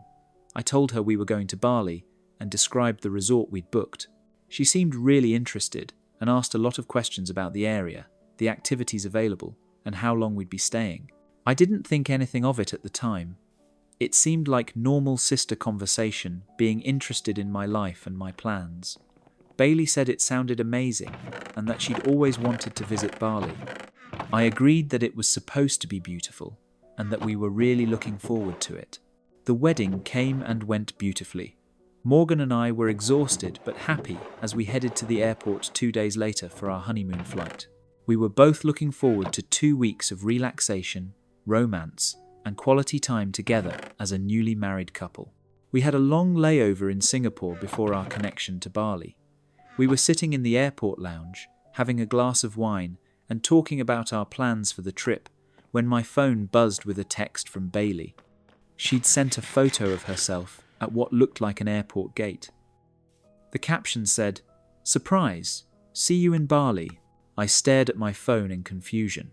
I read the message 3 times, trying to make sense of it. I showed it to Morgan, and she looked equally confused. I texted Bailey back, asking what she meant. She responded with a series of excited emojis and said she'd decided to surprise us by booking a trip to Bali at the same time. She'd even booked a room at the same resort where we were staying. I felt my relaxation drain away immediately. My sister had invited herself on our honeymoon. She'd booked a trip to deliberately overlap with our romantic getaway without asking us if this was okay. I called Bailey immediately. She answered excitedly, saying she was so happy she'd get to experience Bali with us. She talked about all the things we could do together, the restaurants we could try, the excursions she'd researched. She was acting like this was a family vacation we'd all planned together. I tried to explain as calmly as I could that a honeymoon is specifically meant to be alone time for a newly married couple. It's not a family trip or a group vacation. Morgan and I had planned this time to be just the 2 of us. Bailey seemed genuinely surprised that I wasn't excited about her surprise. She said she'd thought we'd be happy to have her there, that it would be more fun with the 3 of us than just the 2 of us. I asked her how she'd even afforded the trip, since I knew she'd been complaining about money recently. Bailey said she'd used her credit card and figured she'd pay it off eventually. She'd charged thousands of dollars to come on a trip we hadn't invited her on. Morgan got on the phone and also tried to explain to Bailey why this was inappropriate. She pointed out that we'd specifically chosen this time and place for a romantic honeymoon, not a sibling bonding experience. Bailey got defensive and said she'd already paid for everything and couldn't cancel now. She said it would be a waste of money if she didn't go, and besides, she was already at the airport about to board her flight. I felt trapped. What were we supposed to do? We couldn't physically prevent her from going to Bali. We couldn't force her to cancel her reservations. She'd put us in an impossible position where either we'd have to share our honeymoon with my sister or we'd be the bad guys for not wanting her there. We ended up flying to Bali with this dark cloud hanging over what should have been an exciting arrival. When we got to the resort and checked in, we asked the front desk if there was any way we could be placed in a different area from Bailey's room. The staff was accommodating and made sure we were in a section of the resort as far from Bailey's room as possible. Bailey texted us as soon as she arrived, asking what we wanted to do for dinner. I texted back that Morgan and I were having a private dinner and that we'd see her another time. Bailey responded saying that seemed unfriendly and that she'd come all this way to spend time with us.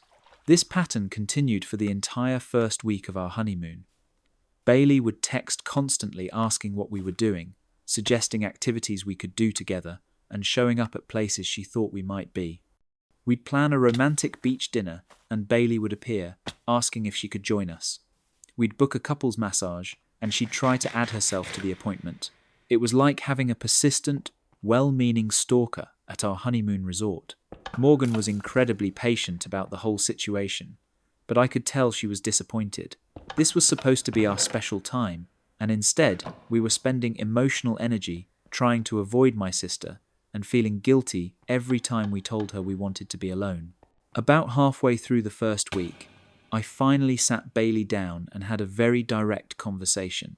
I told her that while I loved her, her presence on our honeymoon was inappropriate and that Morgan and I needed her to give us space. I explained that we'd planned this trip as a romantic getaway and that having a third person there, even a family member, completely changed the dynamic of what we'd hoped the trip would be. Bailey started crying and said she'd only wanted to be part of this special time in my life. She said she'd felt left out and worried that now that I was married, I wouldn't make time for her anymore. She'd thought that by being in Bali with us, she'd get to be included in this major life milestone. I felt terrible seeing her cry, but I also had to be honest. I explained that wanting to spend my honeymoon alone with my wife didn't mean I was abandoning her as a sister. There would be plenty of time for sibling bonding and family trips, but this specific trip was meant to be for Morgan and me. Bailey said she understood, but that she was already there and had already spent all this money, so couldn't we at least do a few activities together? She suggested we could spend our days separately, but have dinner together a few times. I reluctantly agreed to have dinner with her 3 times during the 2 weeks, just to make the situation less awkward. Those dinners were uncomfortable. Bailey tried to act like everything was normal and that this was just a fun family trip. Morgan was polite, but clearly would have preferred to be having romantic dinners alone with me. I felt caught between my new wife and my sister, trying to keep everyone happy and failing at both. The second week of the honeymoon was somewhat better, because Bailey had booked some tours and excursions on her own, which gave us more time without her. But the damage was done. Our honeymoon, which should have been this perfect romantic escape, had been compromised by my sister's inability to understand boundaries. When we all flew home, Bailey posted photos from Bali on social media with captions about what an amazing trip she'd had with her brother and new sister-in-law. She tagged both of us in posts that made it look like we'd all vacationed together by choice. Friends commented saying how sweet it was that we'd brought family on our honeymoon. We had to keep explaining that no, it wasn't planned, and yes, it was awkward. Morgan and I have talked about possibly planning a second honeymoon next year, a redo where we can actually have the alone time we'd hoped for. But it bothers me that we have to spend more money and take more time off work because our original honeymoon was crashed by my sister. Bailey still doesn't fully understand why we were upset. She thinks we're being dramatic about the whole thing and that in the end, everyone got to enjoy Bali, so what's the harm? She can't or won't see that inviting yourself on someone's honeymoon is a fundamental violation of boundaries and respect. My parents have asked me to let it go, and chalk it up to Bailey being impulsive and not thinking things through. But this wasn't a spur-of-the-moment decision. She had to book flights, book accommodation, pack for a 2-week trip, and travel to the other side of the world. There were multiple points where she could have stopped and asked herself if this was appropriate. She chose not to. That's the end of that story. Deliberately booking yourself on someone else's honeymoon and then acting confused about why they're not thrilled to share their romantic getaway with you shows a stunning lack of social awareness. The fact that she framed it as being afraid of being left out when she was literally crashing their intimate celebration is manipulation disguised as vulnerability.